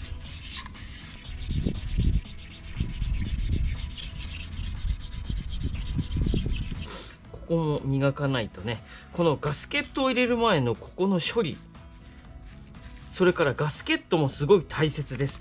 昔初めてねやった時にそもそもガスケットの意味を知らなかった。初めてだとそうだよね。なんだこの紙ぐらいで再利用すればいいかとか、最悪なんか入れなくてもいいかみたいにね、なんか適当に破けちゃったけどまだ使えそうだから再利用しようとか、そういう風に思ってたでやってた頃があります。で案の定ね壊しました。これ大事なんだよね。ね、そのたかが紙一枚なんだけど、それが大事。それが分かんなくてエンジンを壊してしまうんですね。はい、家の中に帰ってまいりました。ではね、エンジンを組んでいきます。北コのボアアップキットですね。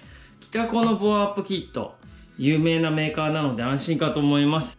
こっちの方がこの穴の大きさが大きいでしょ。もともと入ってたピストンねなんだけど、これを見るとほらカチカチカチカチってなってるでしょ。この分ぐらい見える？この分ぐらい大きいんです。はい、説明書を見てみましょう。シリンダーヘッドの面剣って書いてるね。歪み取り。ガラス板と平らなところに耐水ペーパーを敷き、8の字を描くように研磨してください。まあ、なるほどね。これを研磨するということで、はい、用意しておきました。平らな板ね。どのぐらいやればいいんだ。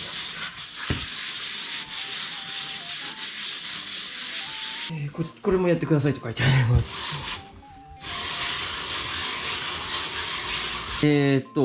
面取りしてくれって書いてるね。ピストンの、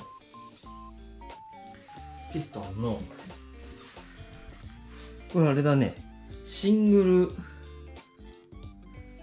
ピストンリング仕様だね。矢印マーク、エキゾースト側。はい、比べてみると、大きさ、わかりますよね。全然大きさ違うのね。こっちリング入ってるからね。こっちは吸気側に穴が開いてるんですが、こっち側は穴がないタイプのピストン。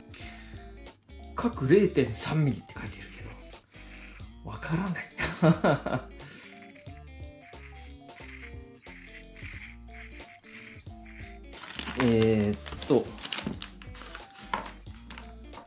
これはヘッドガスケットだね。それから、これがベースガスケットかな。マニホールドパッキング。これが年式車種、キャブの装着等で使い分けてください。これは後だ。よし、やるどん。ここだね。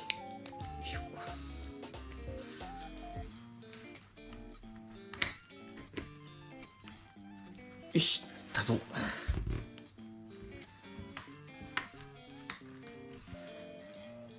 ベースガスケット。この向き。よ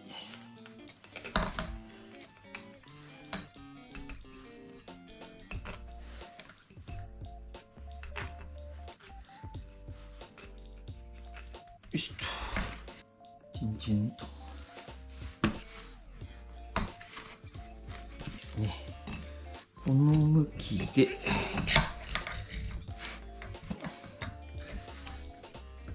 にしてと。よいしょ。で、ガスケット。裏表はないな。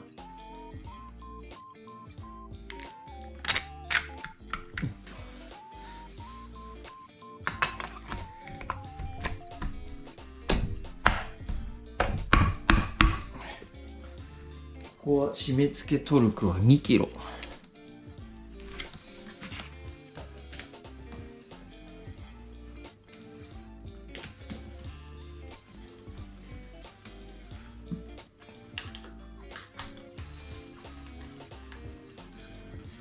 どっち向きかわかんないけど、とりあえず動く。大丈夫。よし。BRQES だからレーシングプラグだ。レース用プラグだね。7番とかかな、買ってくるんなら。BR7。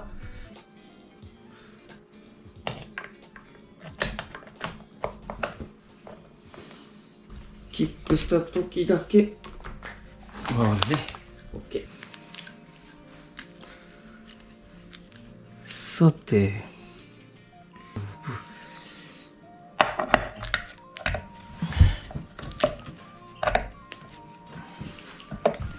ウォーターポンプを入れます。よいしょ。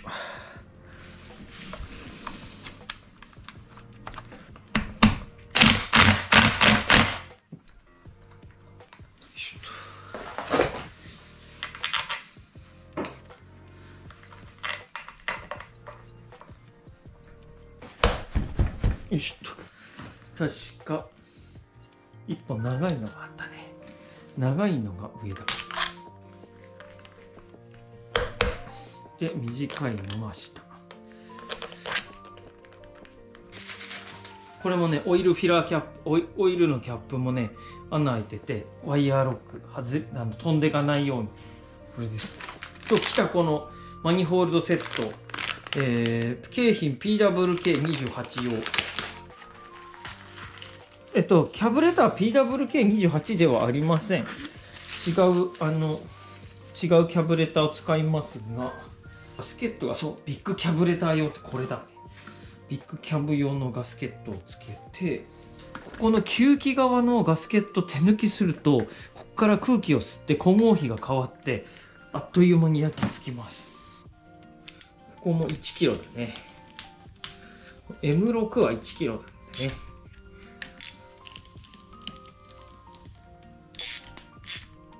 はい、というわけで今回は無事にエンジンを組み上げることができました。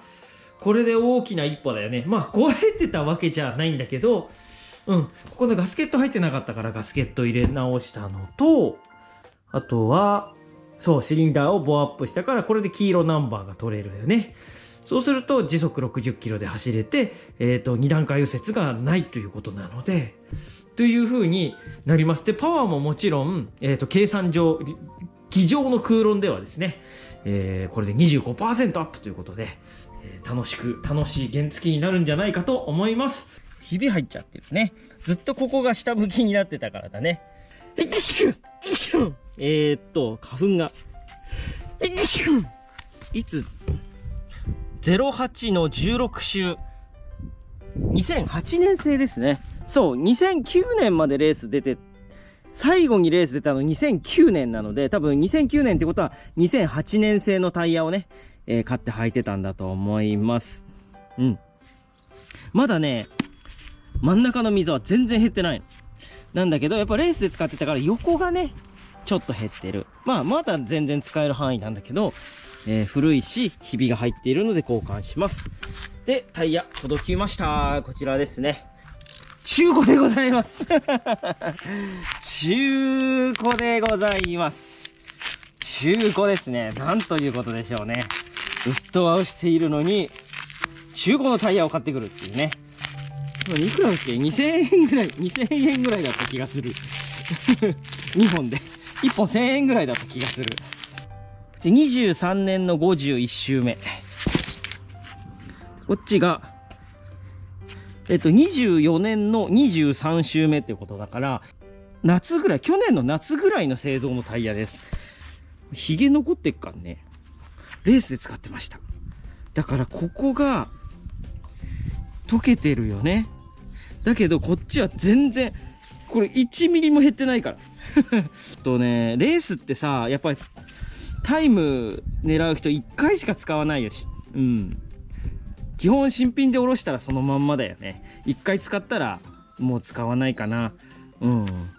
レッドブルのフェルスタッペン選手は中古のタイヤを持ってきましたねってことはないよね。中古って言ってもね、今日前回使ったタイヤもう1回履いてますねなんてことはないでしょ。やっぱある程度レースやってる人は1回使ったら、手放します。で、新しいタイヤ買います。タイヤの値段よりもタイムが大事です。レースだからね。わー、やっちまいましたね。フロントがね、レーシングバトラックスですね。For Racing Purpose Only って書いてあります。これは一般道では履けないタイヤです。妙に柔らかいなと思ったもんね。リアはね、ミディアムだと思う。リア YCAY だから、リアはミディアムだね。ミディアムの、こっちはね、バトラックスの 601RSS は一般道走れるやつなんですけど、こっちが、一般道は走れないタイヤなので、ちょっとフロントだけ買い直さないといけないね。まあこういうこともあるよね。もう何年もやってないとさ、知識がないんだよ。買っちゃいけないやつ買っちゃったんだよ。よいしょ。まず状態を見てみます。はい。ここにね、ベアリングが入っています。ちょっとゴロつきを感じます。はい。こっちもカラーを外して。あ、ここのベアリングはいいね。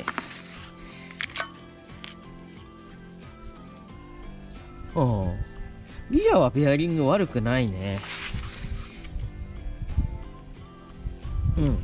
フロントは少し交換したいな。ホイールベアリングね。これも4個買いました。交換することにします。せっかくだから滑らかな走りと最高の燃費を、実現したいのでね。フロントから外そうか。その前にどのぐらい埋まっているのか。48ミリ。こんなとこだね。この分の厚みの分を奥に入っているということですね。こちら、ホイールベアリングプーラーというやつですね。このベアリングをね、引き抜くための装置。ブレーキローターやっぱ外すか。今日ね、あったかいん。多分ね、7度ぐらいあると。よ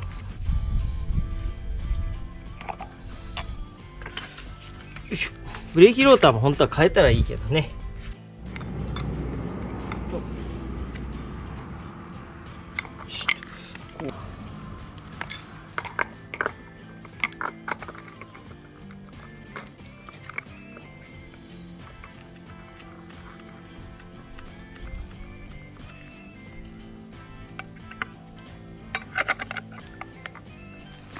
で、これを回すと確か抜けて、ここ出てくるからね。ほら、ほい、取れた。こういう風に取れるわけですよ。ちょっとだけゴロゴロ。使えなくはない。よし、反対もやります。この中にディスタンスカラーという部品が入っています。取れてきた。これね。これは今回は再利用します。こっちにも同じように。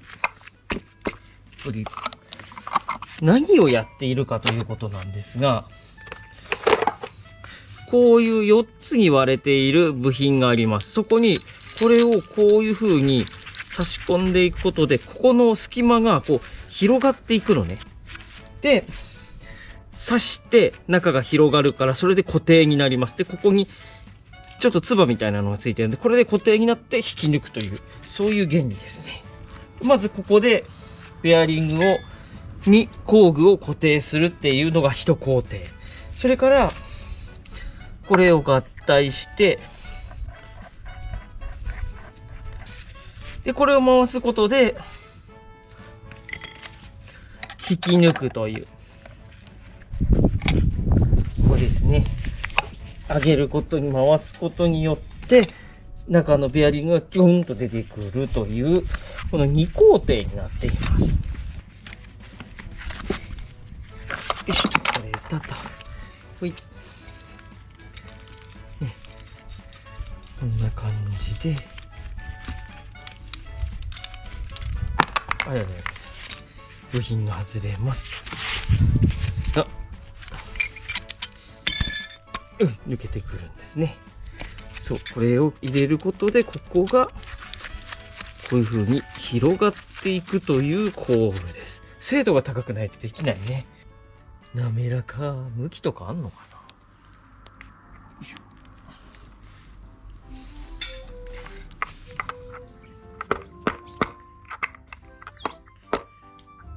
手叩きたくね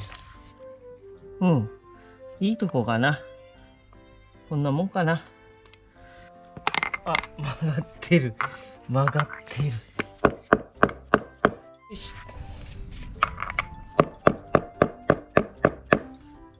まあ、いいとこでしょ。こんなもんでしょ。でいきます。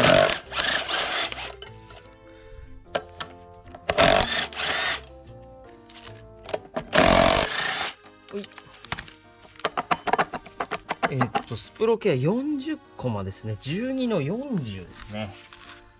結構ね、実はリアのベアリングダメなんじゃないかって思ってたんだよ。パッと見触った感じ。今触ってみると別にちゃんと外して、やってみると、そうでもない。まだいけるかなっていう。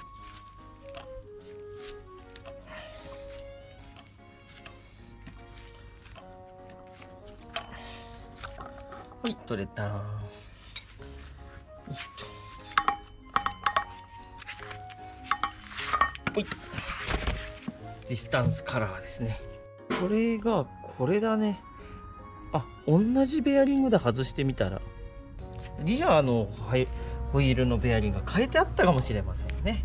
これでいいか。ちょっと大きい方がいいけど。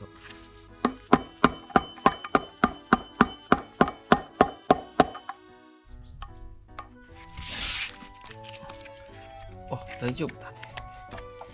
ここも外れるな。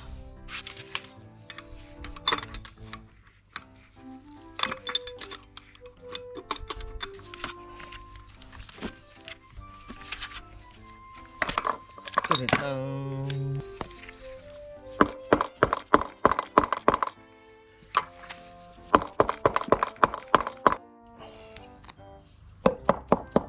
オッケー、バッチリ。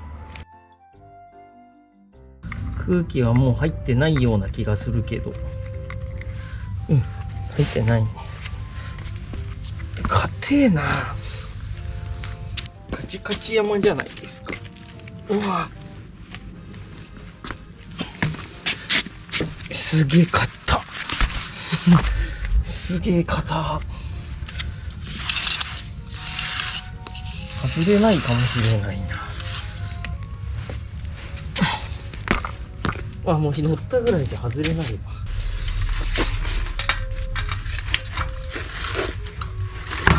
取れた。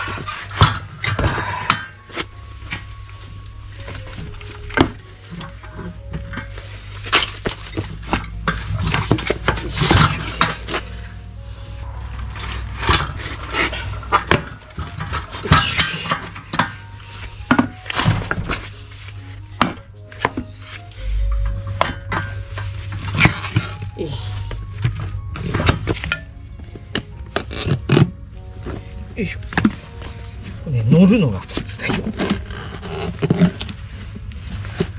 お、来そうだね。1本押さえて、2本、3本。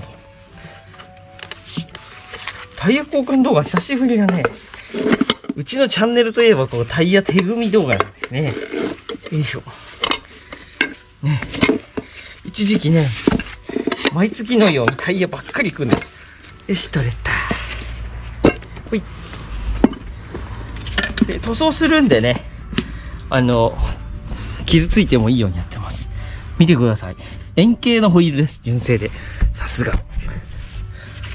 こっからがしんどそうだな。よいしょ。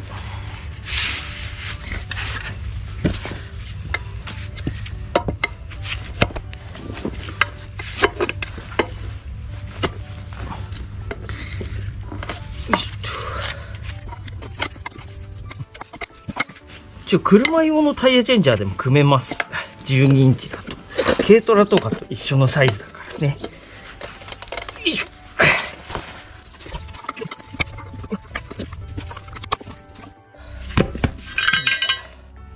サビとかはないね。うん、バルブも変えとくか。ねえ。よいしょ。あ、こっちも硬いな。よいしょ。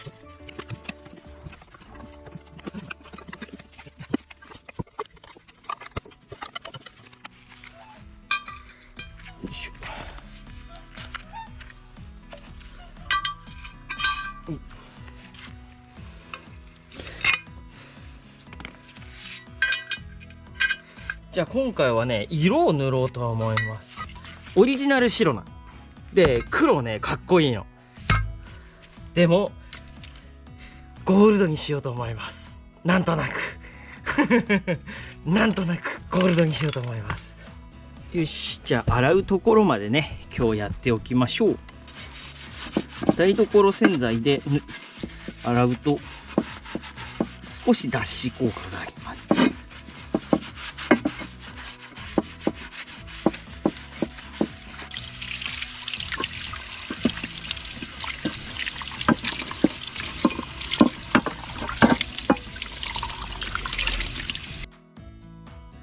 はい、本日お天気が良くなっておりますので、塗装していきましょう。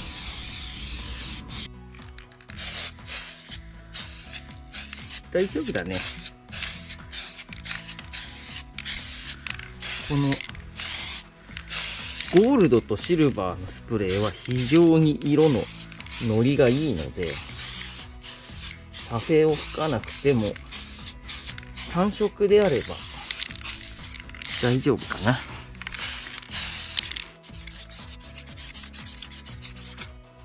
はい、乾いたかな。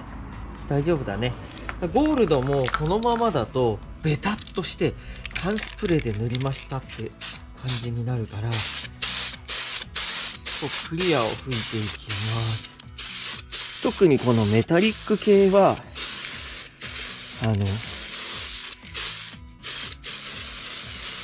クリアを塗って初めて本来のなんかこう美しさが出てくるかなという感じですね。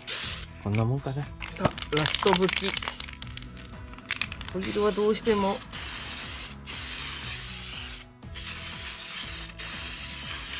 そもそもが表面がザラザラだったりするから。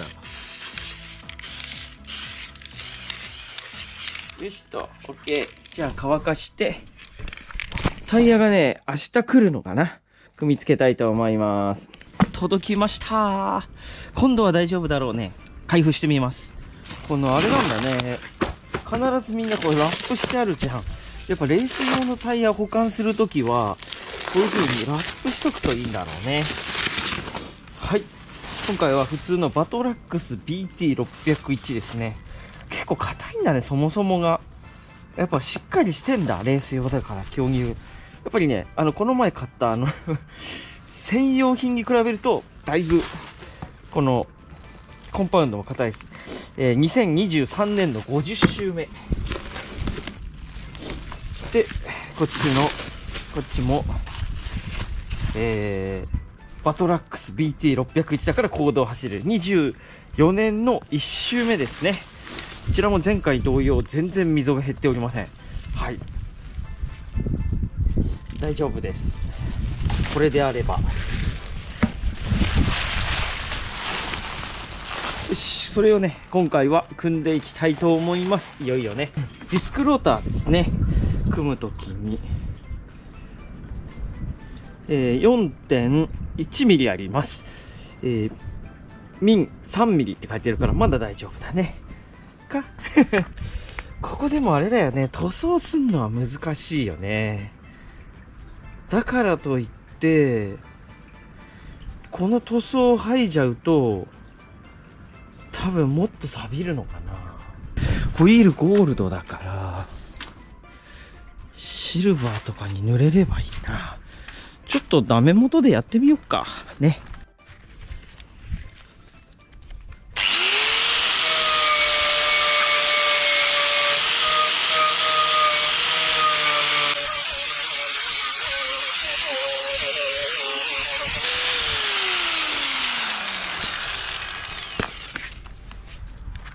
このままだとでもすぐ錆びが発生するかな。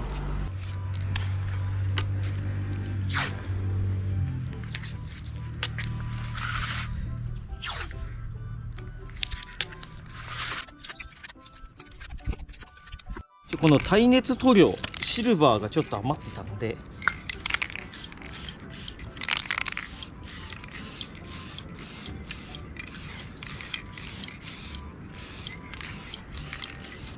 いきます。ではね、このまずはバルブ、チューブレスバルブですね。これを取り付けていきます。こういうね、チューブレスバルブを取り付ける工具があります。ここを支点にするのね。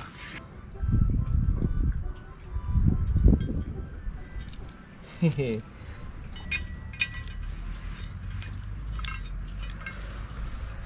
よしと。OK。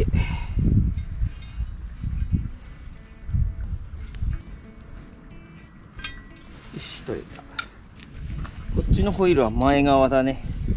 前側はブレーキローターが、そうだね。ブレーキローターは右側につく。そうだね。こっちに回るから、こうだね。なんか向き逆なような気がするけど、これで大丈夫です。フロントユースオンに回転方向こっちに。うわ、風が今日ね、強いんだよね。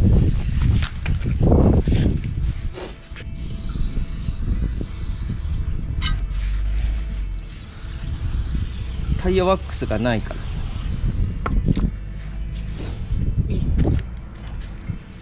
入るかな。これ傷つけないようにするやつ。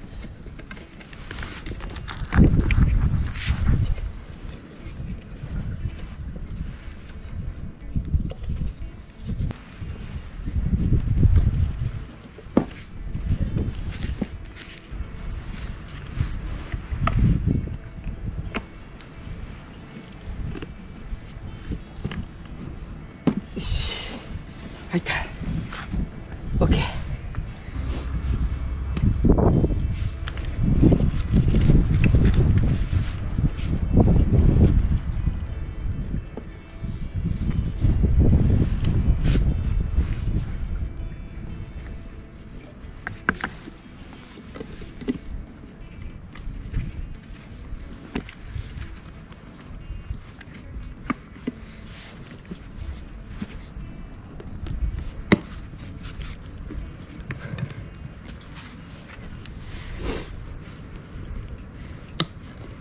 あ、よ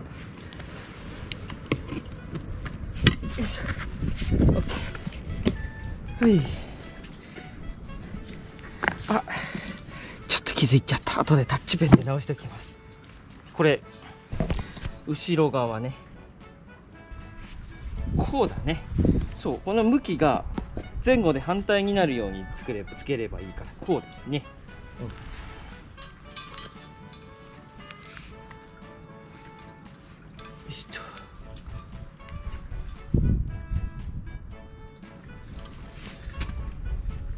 後ろが間違ってない。120の80の12。こっちの方が太いから入りやすいかな。よ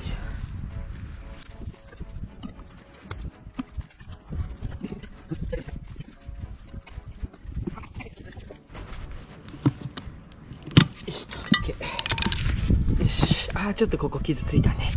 ここは修理しましょう。同じ色のスプレーを出して筆につけて、塗っ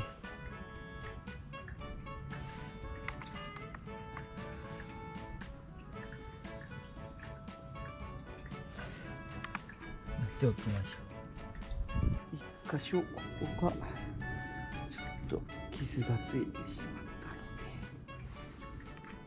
で、そしたらね、さっき耐熱で塗ったここの塗装をヒートガンで炙っておきます。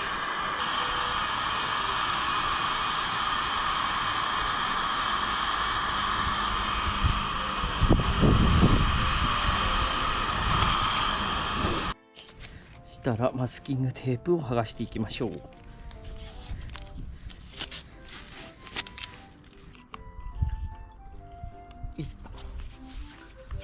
ましてロックタイト、ネジロックですね。多分もともと塗ってた形跡があるから塗っておきましょう。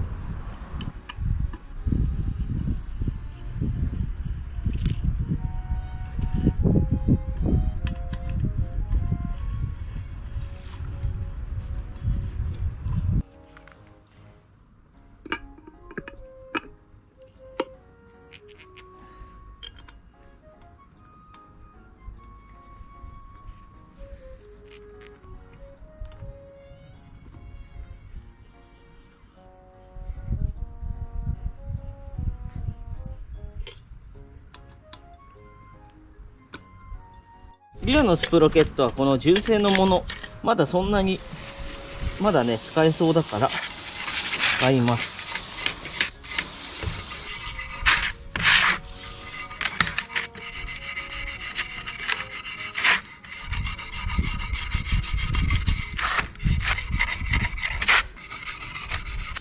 よし、綺麗になった。せっかくなのでね、ナットも少し磨いておきましょう。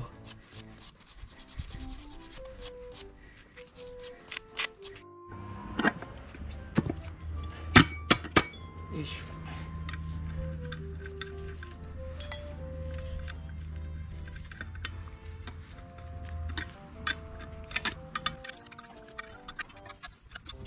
OK。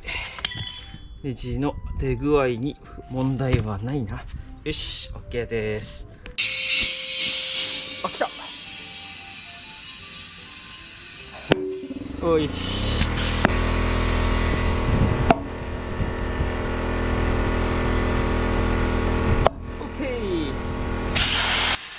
よし、できたね。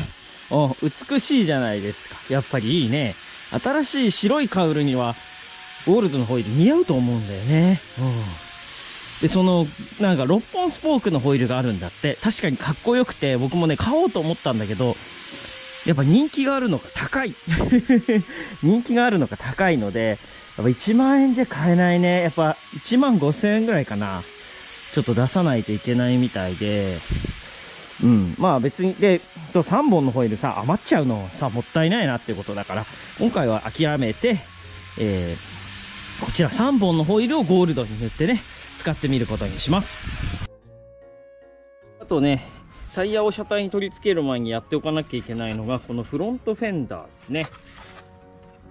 で、買ってあるんですよ。新しいカウルとセットのやつ。でもね、こっちの方がかっこいいんだよ。これがなくて、ここも小さいから、フロントフェンダーついてる感じがしないんで、こっちの方がかっこいいと思って買ってたんだけど、見てください、ボロいです。もともと壊れてるやつ買ってて、で自分で少しね、FRP で補修したんだけど、ちょっと歪んじゃってんだよね。これだと良くないので、ちょっと作り直します。あと、ここの穴が欠品してるのと、こことかの割れもまだ修理できてないですね。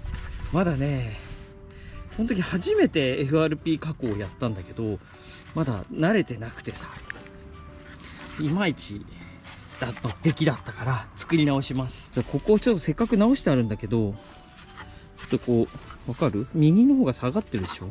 ちょっとここ切り込み入れて歪み修正をします。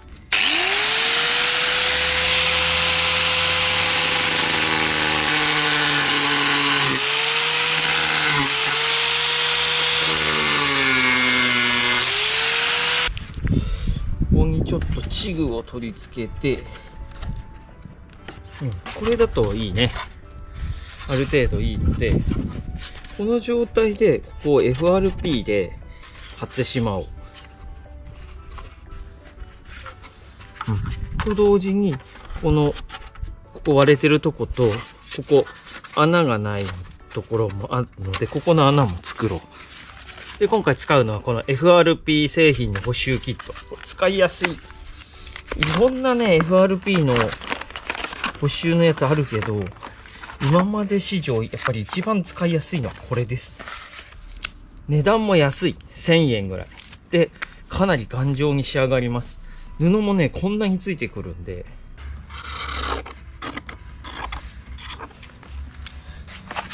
A 剤と B 剤を混ぜて貼る。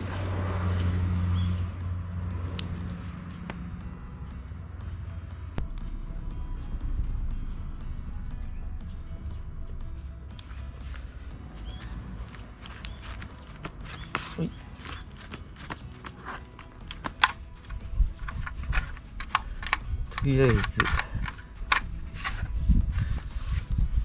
回目これね、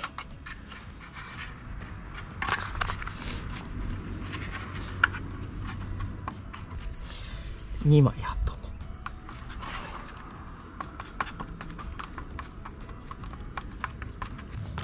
う。固まったらそっちのこのチグを外してこっち側をやっていきます。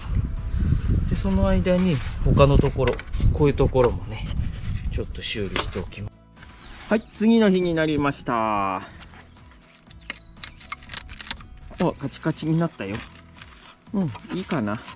ちょっとね、あと汚いので綺麗にしたいと思います。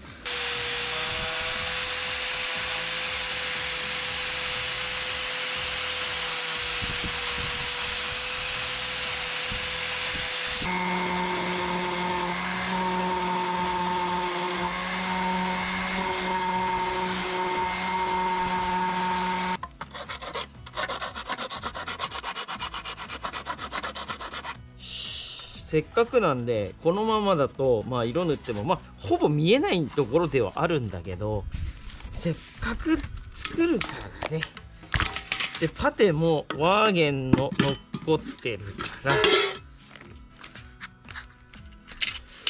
見ます。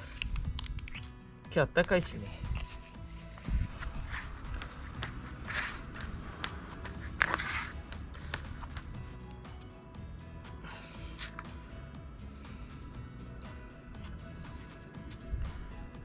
からここ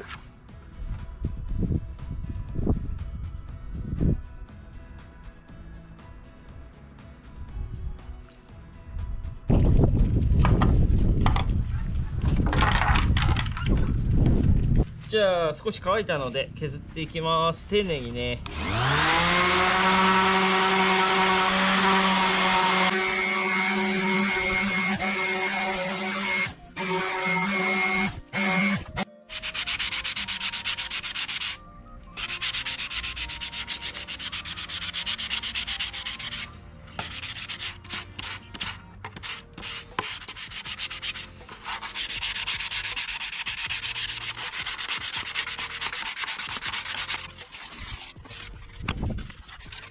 よし、いいかな。うん。ね。いいことにしよう。ほい。穴も開けました。シリコンオフだね。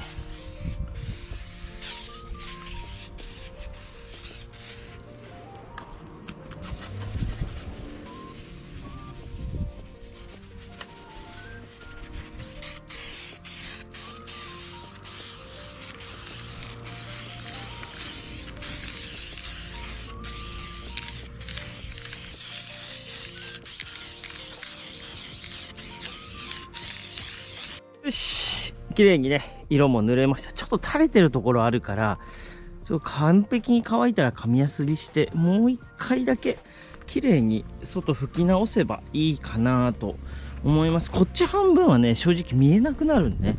ここが綺麗であればいい。あ、ちょっとここ垂れてるね。ちょっとやっぱりあれだったね。明日もうちょっともう夕方だから厳しいね。ちょっと明日もっと暖かくなってから、もう一回再度ちょっと手直しをすれば綺麗に出来上がりになるかなと思います。よし、今回ここまでにします。次回は多分組み立てに入れると思います。で、組み立てに入りながらちょっとね、そうすると多分不具合が出る部品もあるし、そもそも欠品もあると思うの。一応ある程度は揃えてはあるんだけど、ちょっと手に入らなかったり、と高かったりしてるものもあってるので、そういうのはね、ちょっと代用品とかも含めて、配線とかもなるべく加工はしないようにしたいなとは思ってはいるんだけども、うまくやっていきたいと思います。皆さんの参考になれば幸いです。ご視聴ありがとうございます。